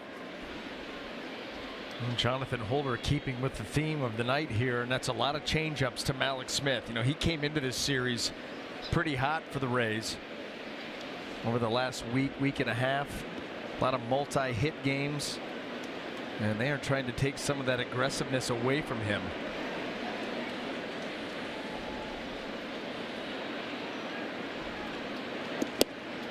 There's a cut and a miss. Going back to a phrase, Dwayne, that you used earlier in the night, trying to get him in between. You know, that's what they're really trying to do. We're almost pitching him backwards. A lot of changeups, and they come 93 here, and they power it right by him. Yeah, that messes with the hitter's mind. Their timing gets thrown way off. Then you get caught guessing.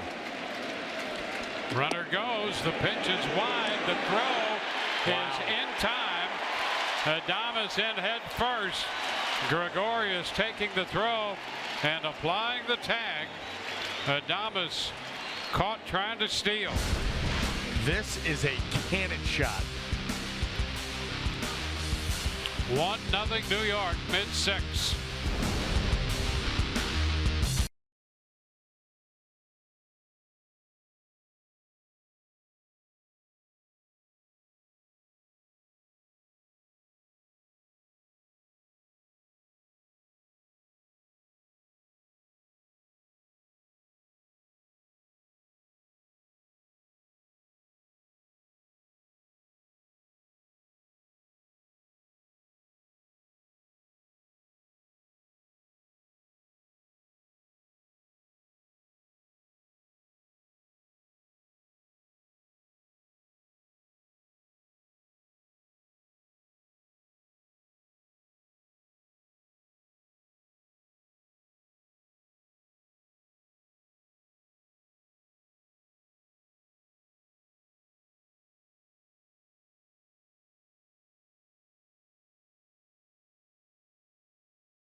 At Yankee Stadium, Yankees lead the Rays 1-0. Well, it is time now for your Chevy Prospect Spotlight. We're going to look at second baseman Nick Solak, who this season in AA Montgomery is hitting .301 with 10 home runs and 43 RBIs. He was part of that three-team deal with the Yankees and Diamondbacks back in February. He was the Yankees' second-round pick out of Louisville back in 2016, guys.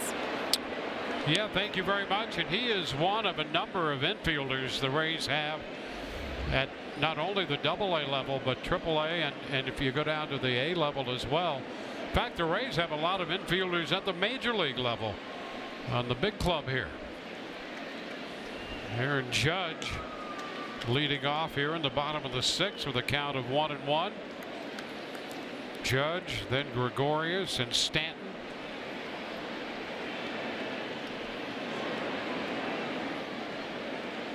1-0 game. Judge shoots a base hit into right. Field will have to play the carom. Judge on his way to second. He's going to make it. That ball hit the wall and stayed down there. It's a leadoff double for Judge. His 15th. And you can see behind Johnny Field right there, that padding does not go all the way down to the warning track. So you've got that little bit of space between the track and the padding. This ball just, he stays inside of it and just really slices that ball. Anything that comes off the barrel of Aaron Judge is going to be hit hard. It was, and this is, you see how it just rattles and bounces.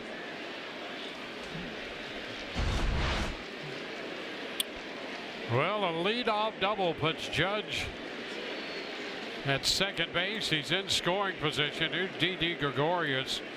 He's the difference in the game right now with his home run. Pitch is foul back, fastball, strike one. Gregorius hit a breaking ball out on the first pitch he saw in the third. In fact, this foul ball, as he bats here in the sixth, only the third pitch he'd seen all night. He hit the first pitch in the first inning, hit a fly ball to left, and hit the home run on the first pitch curveball in the third. Chops it to the right side. Here's Eovaldi trying to get over there, but no place to go. As that play unfolded, Judge advanced to third. Eovaldi was on his way to first, but they were not going to get Gregorius there. He could smell the hit, you know, kind of tap that one a little chopper, not hit that hard, rolls over it, and then look at this, just right in the middle of nowhere. And even if Bowers throws that, he's not going to be able to get him. And Didi Gregorius says, hey, I got a chance here for an infield hit. You know, Bowers, the one play that he did have was to, you know, hold on to that ball, see if maybe Aaron Judge rounds third base a little bit too far, but he smartly did not. Now Stanton.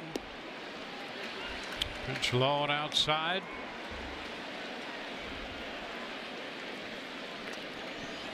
Eovaldi, a little over 70 pitches on the night. You got Stanton on a fastball in the first, ground ball in the third.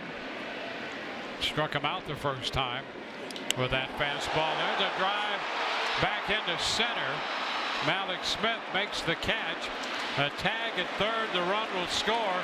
The throw back into second, keeping Gregorius at first base. So the Yankees get their second run. 36th run batted in for Stanton.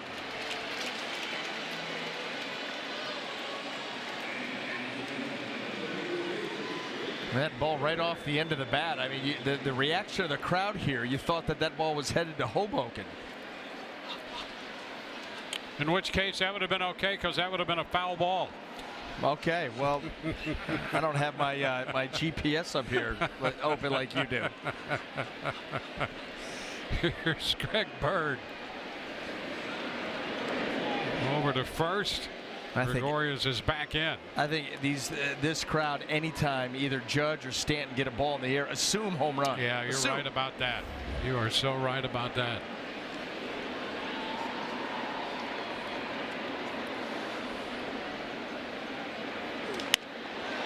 Into right. Field comes on to make the catch, and back to first goes Gregorius.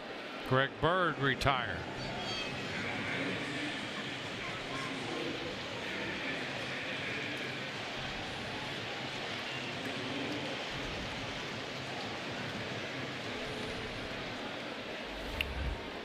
Well, Gary Sanchez will hit.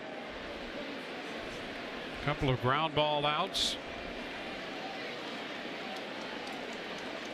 Sanchez hitting 186.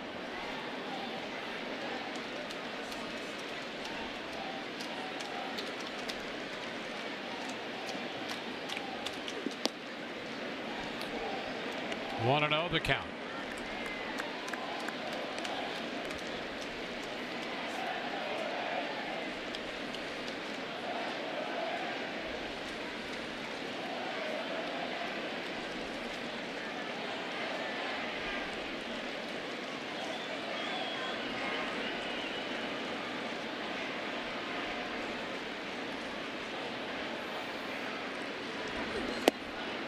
One and one.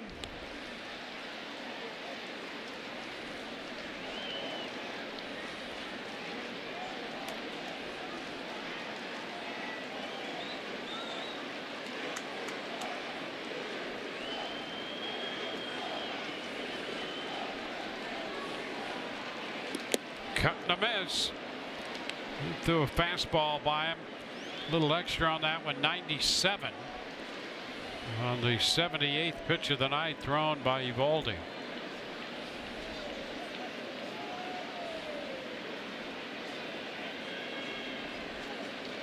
Sanchez 4 of his last 57.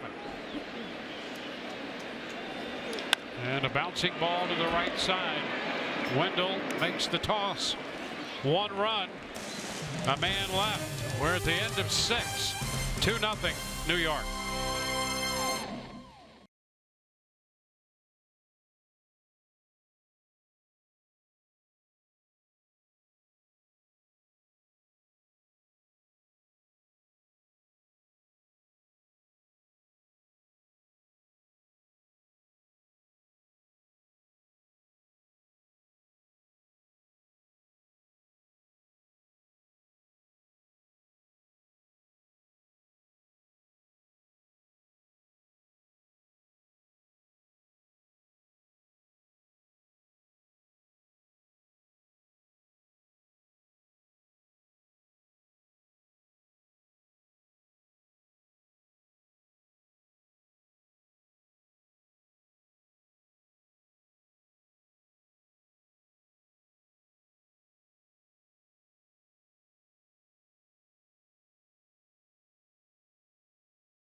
Hats off for heroes. New York reliever David Robertson active, supporting military. Robertson founded High Socks for Hope and is the Yankees spokesperson for the Wounded Warrior Project. And the veteran of 11 major league seasons will get the call from the bullpen here. Game moves into the 7th inning. Robertson follows Holder to the mound. Well, Robertson, a former closer, given the opportunity here in the 7th inning, just shows you how deep this bullpen is. For the 32nd time, he's got 38 punch outs and 30 2/3. Well, Malik Smith will open the 7th inning. He was at the plate when Adames was caught trying to steal in the 6th. Pitch hit on the ground and a base hit the other way. Rays have some speed aboard here. Now, the Rays have had base runners in every inning. This is the third time they have put the leadoff man on. Duffy walked to open the first. Snyder walked to open the third. Malik Smith with a base hit to begin the 7th inning.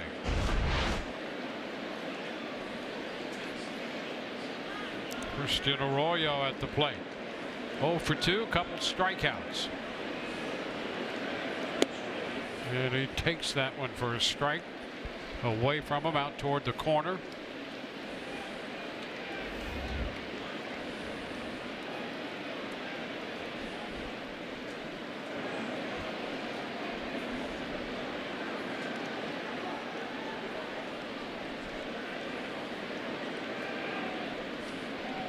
He's left the bases loaded in the 4th inning. They left single runners on in the 2nd and the 5th. A couple double plays in the mix. A caught stealing, fly ball to center. Hicks is there. Arroyo is the first out in the 7th. And for David Robertson, it's degrees of movement. Nothing straight. Cutter, curveball, slider. If you're a right-handed hitter, it's just how far away from me is this pitch going to move.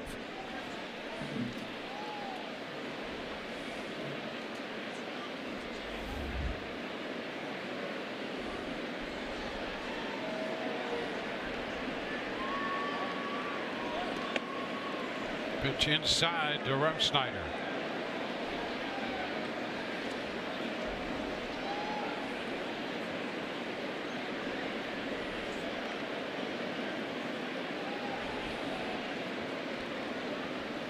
Robertson worked in the game Wednesday for New York against Washington. The move to first, back in. There's Malik Smith over there.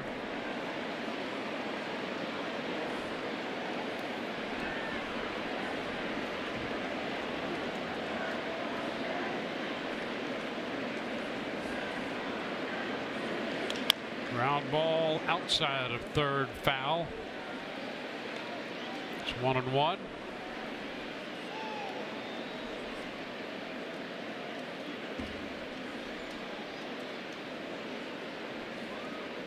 "32 years old, David Robertson. He was in 61 games last year combined with the White Sox and the Yankees.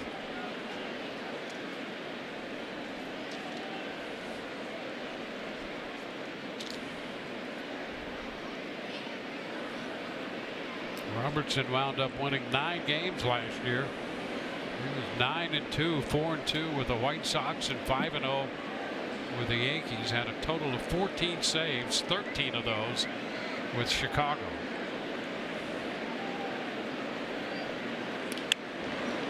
Lifted into left for Gardner. 2 gone.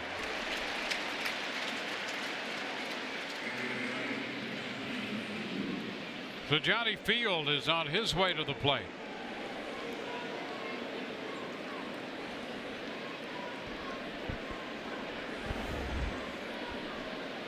Field 1 out of 2 tonight.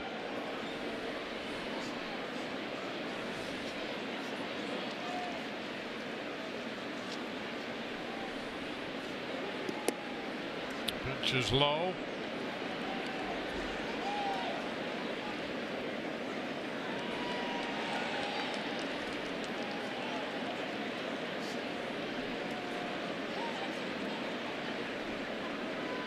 Two-run deficit for the Rays. Rays looking for their first run of the night.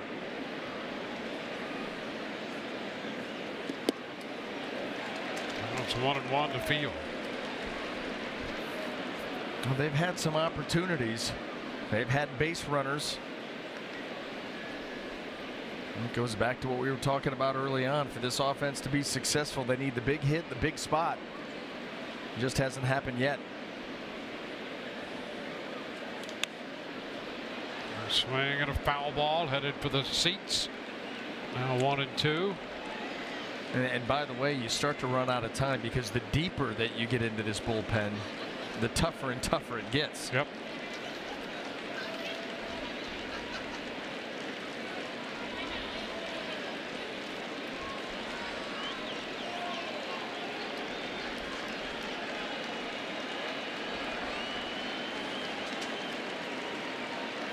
Ooh, look out. Sailing over the top of the helmet.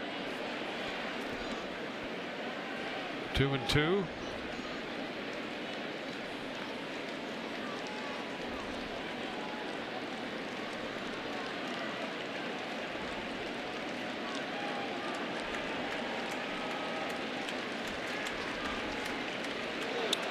Safe at first on a move over on Malik Smith. Well, Malix has been getting an awfully big lead here and almost got caught leaning right there. Wow.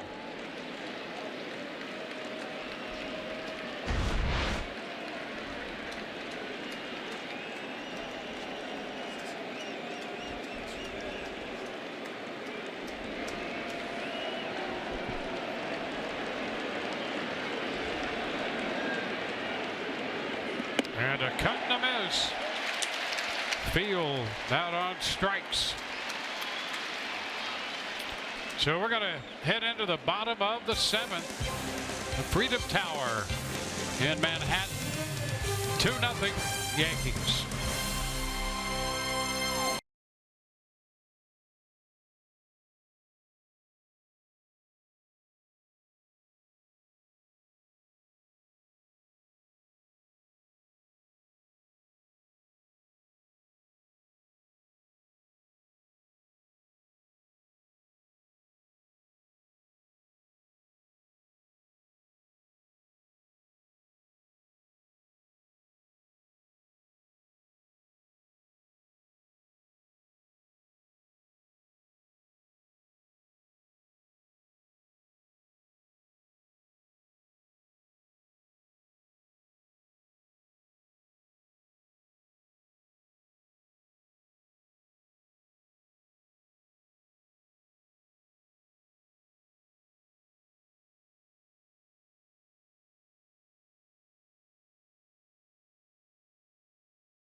Fans taking their 7th inning stretch at Yankee Stadium. 2-0 ball game. New York with a run in the 3rd, another run in the 6th inning with Brian Anderson. Dwayne Stats with you. We've also heard from Michelle Margot tonight, and it's great to have you with us. It's a gorgeous evening in New York, here in the Bronx. And coming up tomorrow, day game tomorrow, and on Rays Live, the pregame show presented by your local Honda dealers. Michelle will take a tour of Monument Park here. Doug Wechter will be breaking down Luis Severino, the starter for New York. Our coverage all begins at 12:30. That's a special place out there beyond the center field wall.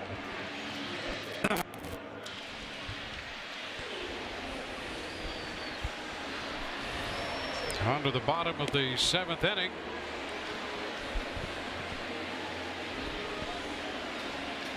Eovaldi threw 6, 79 pitches and a pretty good line, but no support for him so far. He's been awfully efficient. That goes back to the first pitch strikes and jumping out ahead, taking advantage of an aggressive lineup because of that.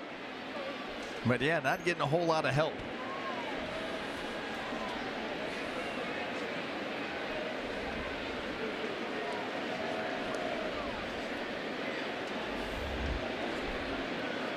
Aaron Hicks has popped to short and has grounded out to first with the pitcher covering. Chops it to the right side. Wendell open out with the throw, and Hicks is out of there. 1 pitch, 1 out. Well, a nice job by Eovaldi. He needs to hold the Yankees here and see what the Rays can do against this Yankee bullpen. That's a tall order.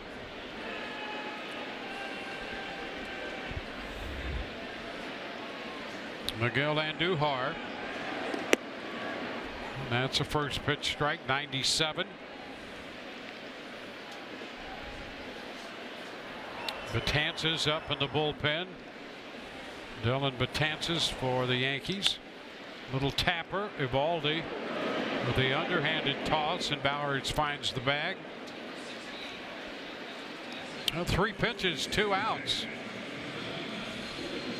Gleyber Torres, who made the difference in the game last night with his 13th home run.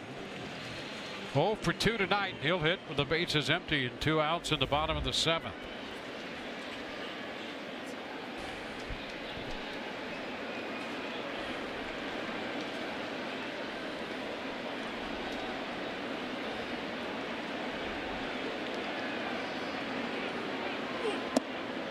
It's a ball down.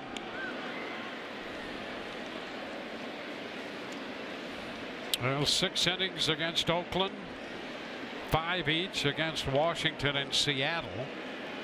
6 2/3 tonight in the Bronx for Eovaldi, and he gets that one by Torres. It's 1-1. Well, when you have the stuff of a Nathan Eovaldi and you have established that you are going to pound the zone and get ahead of the hitters pretty consistently, you will elicit some early swings. And that's what he's been able to do, and that's why that pitch count in such good order here. 2 outs in the 7th, potentially 1 pitch away. How about that number right there? 44 times he's gone 95 plus. It's 44 more times than I ever did it. It's now 2-2. It's really amazing the velocity in the game now when you look back and think about, as recent as when you pitched and in the decade before you pitched. There was never this kind of velocity on the wholesale value. Well, he strikes out Torres. 5th strikeout for Eovaldi. Matt Duffy's going to lead it off here when we go to the 8th.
Coverage of the 118th U.S. Open continues tomorrow from Shinnecock Hills on Fox, FS1, and streaming live on Fox Sports Go.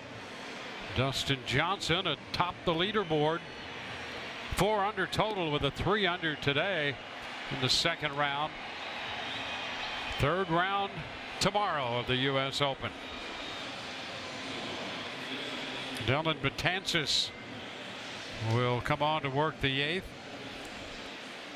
He worked the 8th inning last night.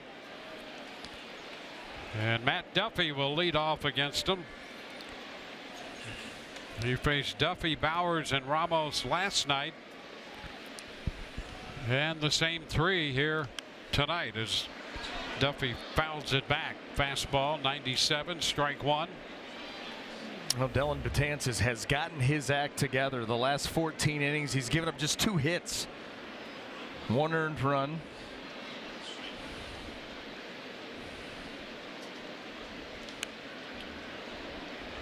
Oh, 2. Well, another guy, 97. Boy, Big time velocity. Yeah, and you know, a breaking ball on top of it. An intimidation factor. You know, he's so big and so tall, the reach so far. I'm talking about a pitcher feeling like he's right on top of you. This would be one of them. A bouncing ball. It's handled by Bird. 1 away. We're talking about velocity. As recent as 2008, there were only 14 starting pitchers who averaged 93 or better on their fastball. That is hard to believe. And there were only 9 relievers who averaged 95 plus. You have some bullpens, some staffs that may have 5 or 6. That's exactly right. That average around there. I mean, you talk about the increased velocity in the game over the last 10 years. It's amazing. You're looking at one right there. Well, there's one of those starters that would average above 93, well above 93 for Blake Snell. That is shocking. Only 14.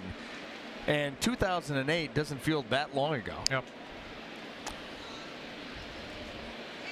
A 1-1 count.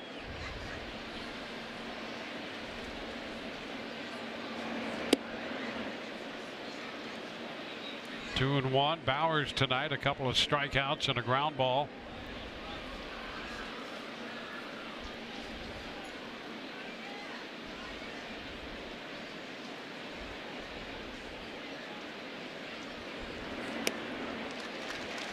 Two. There's another big arm out there. Alvarado in the bullpen.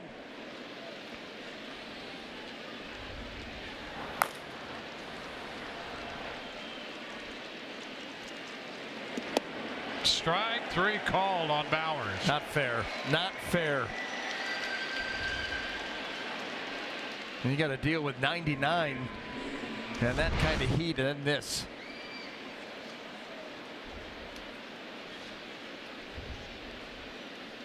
Well, you know, Dwayne, when you're talking about that velocity, interestingly enough, in this series, you've got 3 of the top 6 relievers, overall velocity, between Betances, Chapman, and Alvarado. Yep. 3 of the hardest throwers in the game in this one series. Ramos takes the first pitch, breaking ball for a strike. And we're probably going to see them all. You're going to see Betances, then you're going to see Alvarado next half, then you're going to go right to Chapman. 0-2.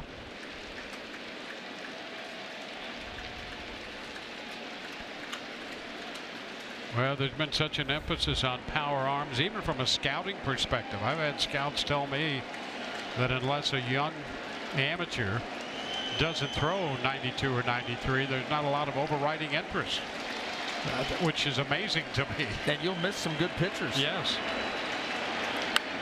High foul back and out of play. Well, you just wonder where all that's going to eventually go.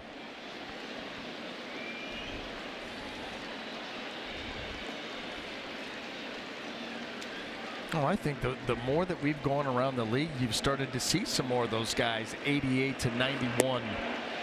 Did he go? He held up in time. It's 1-2. And Betances was headed to the dugout. Well, I can actually remember a time, you know, we've both been around this game for a while. There was a time when people were asking, where are all the guys who can throw 90? There was that time. It doesn't seem it was that long ago, but I guess it was. And strike 3 called. 2 strikeouts in the inning for Betances.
Fox Sports Sun brought to you by your local Toyota dealer. Toyota, let's go places. By Freedom Boat Company, the freedom to be on the water without the hassle of boat ownership. And by your local Honda dealer.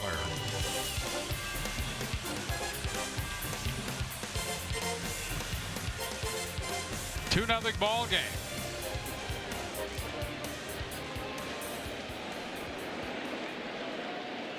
Brett Gardner to begin the bottom of the 8th. Nathan Eovaldi on the hill. Little ground ball to short. Adames makes the throw to first. 1 pitch, 1 out. An 8-pitch 7th inning for Eovaldi.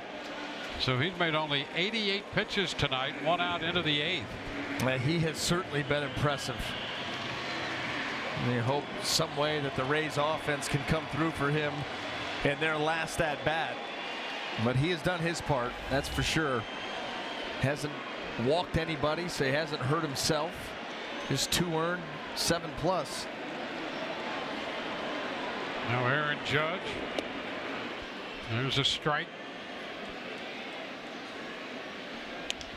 Chapman up in the bullpen. Oh, that's the formula for this New York Yankee pitching staff. They got 5 innings from their starter, then to the bullpen. Holder, Robertson, Betances, now Chapman in the bullpen.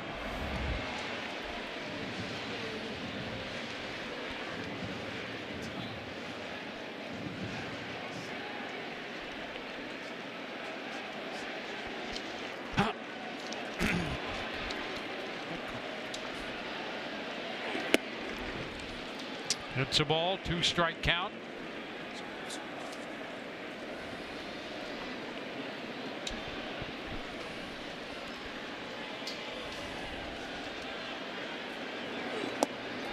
Two and two.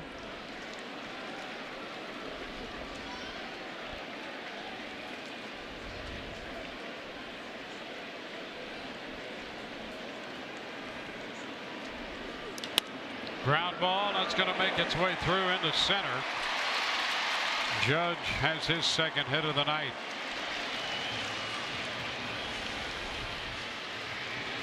Well, 1 on, 1 out. D.D. Gregorius, the left-handed hit. The left-handed hitting shortstop is due. He has a home run and a base hit. Kevin Cash checking with the bullpen.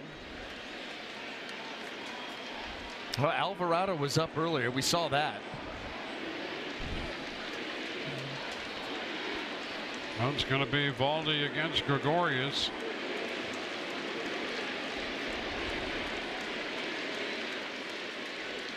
And he fouls it back. Strike one. Well, here's the first run of the game. It came on that hanging curveball. Tried to roll one in, and Gregorius got the Yankees on the board.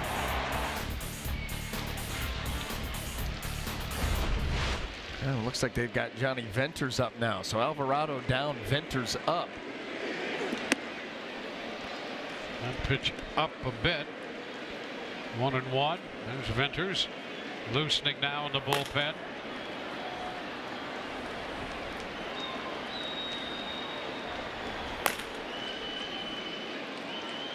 Stanton is on deck. Yeah, at this point, you're thinking Greg Bird. And a cut and a miss, 1-2. Yeah, when you look at this lineup, they've gone Gardner left, Judge right, Gregorius left, Stanton right, Bird left, and Sanchez right. Hicks, the switch hitter, behind them. It's that back and forth that sometimes we talk about that can make it tough on a pitcher because you're forcing him to constantly change his sight lines. Time granted by Ed Hickox. Valdi's done a nice job of navigating that so far.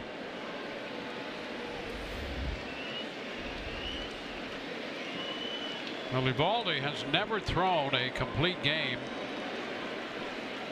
in the major leagues. High foul out of play. There's one out into the 8th inning with a man on tonight, trailing 2-0. He certainly pitched well, but the Rays have been unable to score. Rays have put men on base in every inning except the 8th.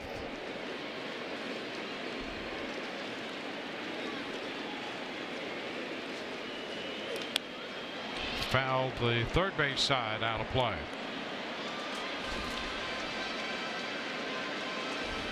Well, it's interesting this game when it comes to hitting and slumps, and you'd never think Gregorius would go as bad as he did.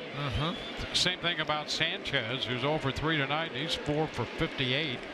You just can't imagine. You're talking about two good hitters. And another foul ball out of play. Now you see the roller coaster ride for Gregorius, 368, and then for 21 games he hit under 100.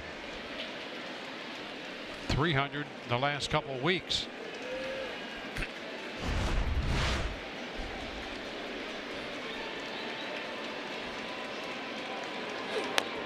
Roller foul, so he extends this at bat. That one off his foot.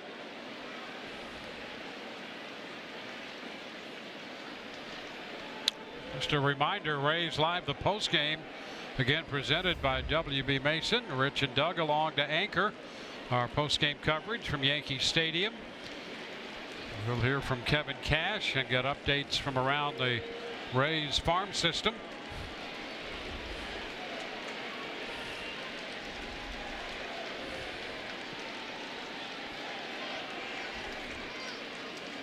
Eighth pitch of the at bat, and a little looper into shallow right. That's a base hit. Runner trying to go to third. Throw there. Not going to be in time. It gets by Arroyo and is backed up by Evaldi. Gregorius was headed for second on the throw to third. And the Yankees have men at second and third and only one out on the base hit to right by Gregorius. What an at-bat by Gregorius. Fouled off some tough pitches against a split there, and he's able to go down, get underneath it. And then how about Aaron Judge? Sees that ball's going to drop in and doesn't even think about it. He's just heading to third the whole way, forcing that throw from Johnny Field. Gregorius alertly moving up. Yankees super aggressive right there. Yeah, Judge didn't fall for Wendell's act at second either. He did a pretty good job on the decoy, but That did no good, and now an intentional pass to Stanton and a pitching change brought to you by the Florida Lottery.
Everyone deserves a second chance. Just play grouper.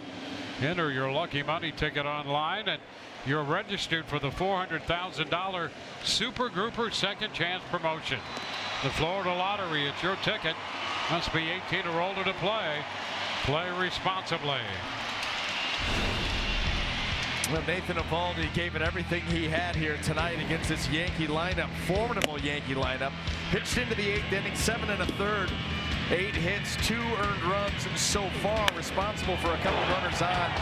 Right there, it gets caught hanging a first pitch curveball that Gregorius jumped all over. Worked 5 strikeouts. I tell you, he battled as hard as he could, helping himself right there with a double play. And now you hope that the bullpen here can clean it up for you and you can come back in the 9th. Well, a tough spot for the veteran Johnny Venters. Bases loaded. He's matching up against the left-handed bat of Greg Bird. Judge at third, Gregorius second, Stanton at first on the intentional walk. And a first pitch strike.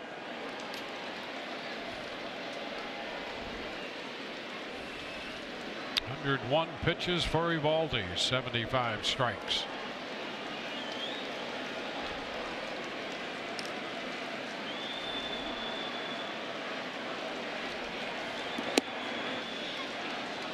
One and one.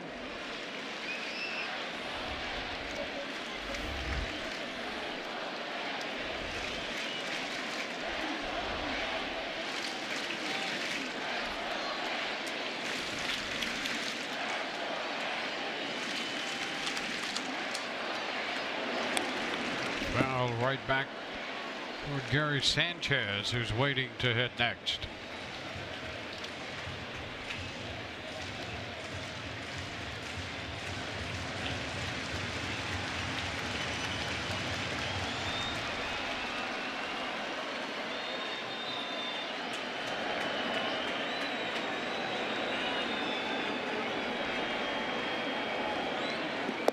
Swing and a miss. Bird out on strikes. So Venters gets the left-handed hitter. That'll be Gary Sanchez. And the breaking ball, how about that? Good break by Johnny Venters. He put it in the big, started it in a very good spot and finished it in even a better one. And Bird out there chasing. It's what you needed. Now you'll take it out any way you can get it. Sanchez, 3 ground ball outs tonight. Pitcher first, third to first, second to first.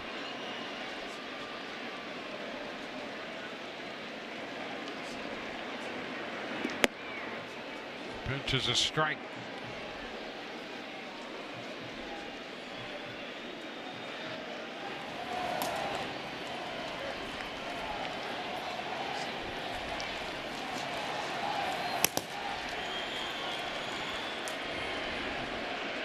Adam Warren to join Chapman in the bullpen for New York. A little wide. 1-1.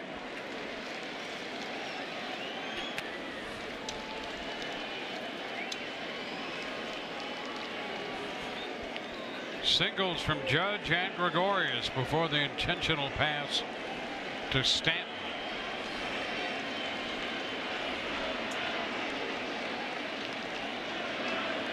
It's low, blocked by Ramos.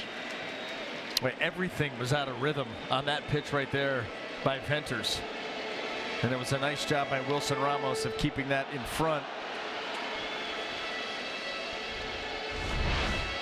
Just kind of out of sync from the very beginning. You see just kind of falling and pulled that pitch with him. You see him take a peek back there at the mound.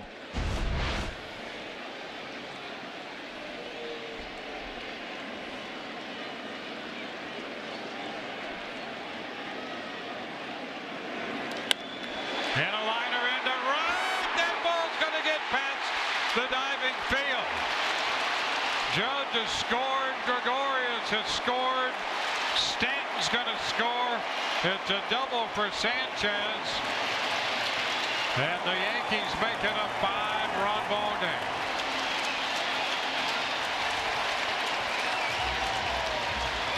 It's precisely the reason why Aaron Boone had Adam Warren up. They were eyeing a big inning, and they got it from a guy who has been slumping terribly. Harry Sanchez able to get extended and shoot that ball into right. Johnny Field, you don't blame him. You've got to try to make a play here in right field and go for it.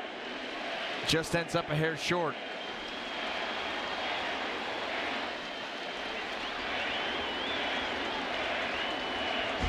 Now Hicks. He's down. Well, Sanchez got it just out of the reach of Field. He had gone 4 for his last 58 before that 3-run double. His 13th double of the year. Now he has 38 runs batted in. Great effort by Field. And you're right. Selling out the way he did, you had to do it. You cannot play that conservatively and, you know, keep the Yankees to one more run. You've got to try to make a play. It's all or nothing.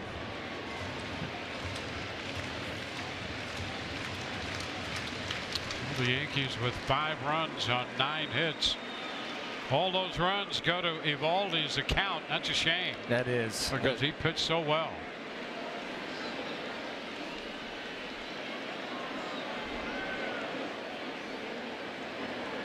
Ground ball. Right behind second. Wendell there to make the pickup and throw. New York in with 3. They leave 1 and lead 5-0.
The Rays will be coming in for their final shot in the 9th inning. The big blow in the bottom of the 8th inning Gary Sanchez with a bases loaded double.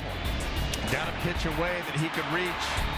Johnny Field trying to make a play. That's what you want him to do.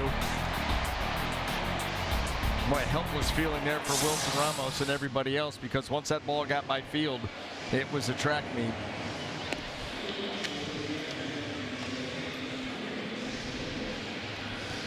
Well, Chapman will not be in now with his 5-run deficit for the Rays. Adam Warren will get the call to make his 11th appearance.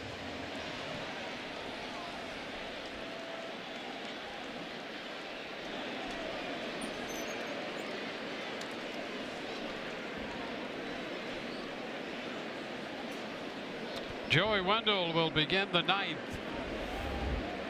And Willie Adames and Malik Smith.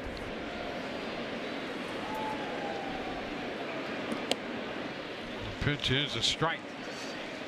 Of course, it's a team game, but you really feel for Eovaldi on an individual basis. He's charged with 5 earned runs in 7 1/3. And what a shame that is, because he pitched a great game. 1-1 to count to Wendell.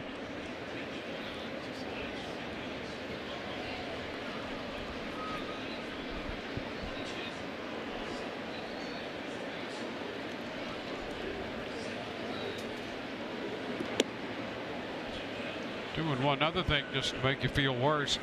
Eovaldi made 101 pitches, 75 strikes. He really filled the strike zone tonight.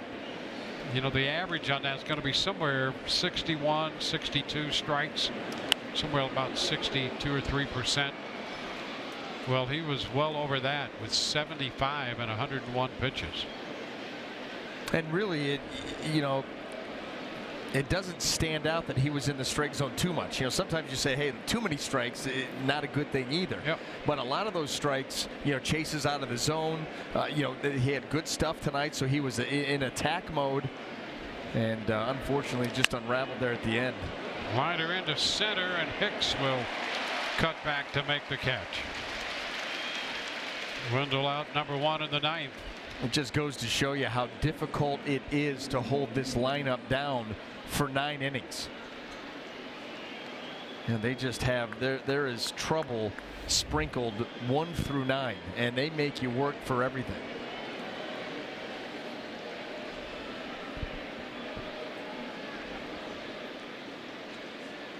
Loisago right now in line to pick up his first big league win and his first big league start. A strike on the foul ball by Adames. Loisago worked 5 innings, gave up no runs, 3 hits. Holder, Robertson, Betances, and Warren have followed him.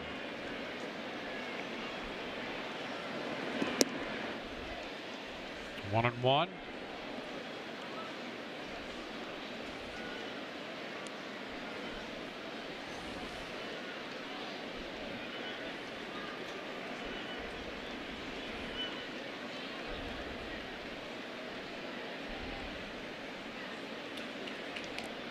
Little tap foul. 1 and 2.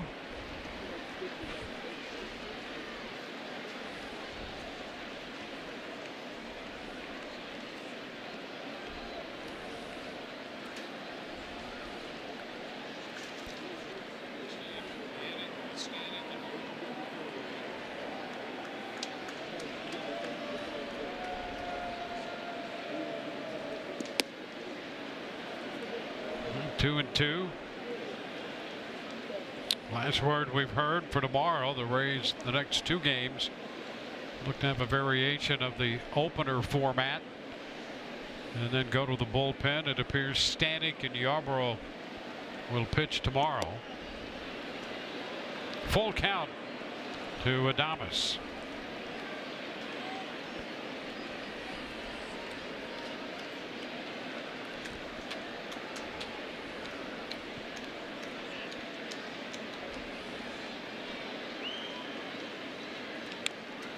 Taps it foul.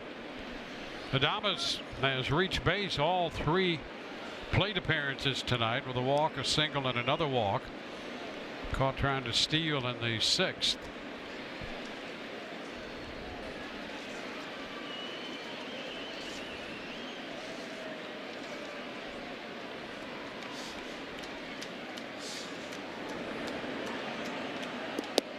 And strike 3 is called.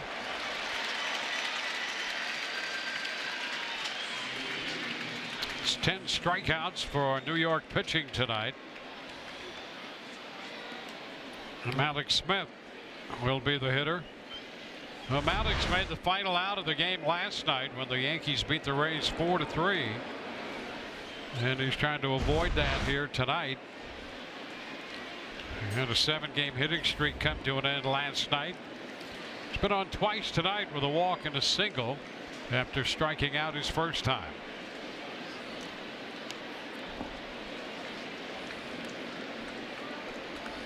Adam Warren out there for New York. Yankees have Luis Severino set to go tomorrow. He's 9-2.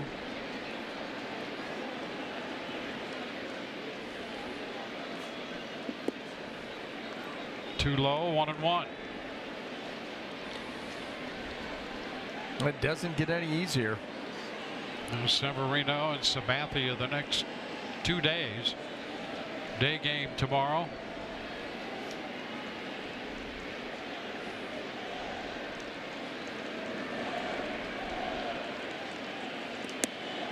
A little close to Malik's, 2-1.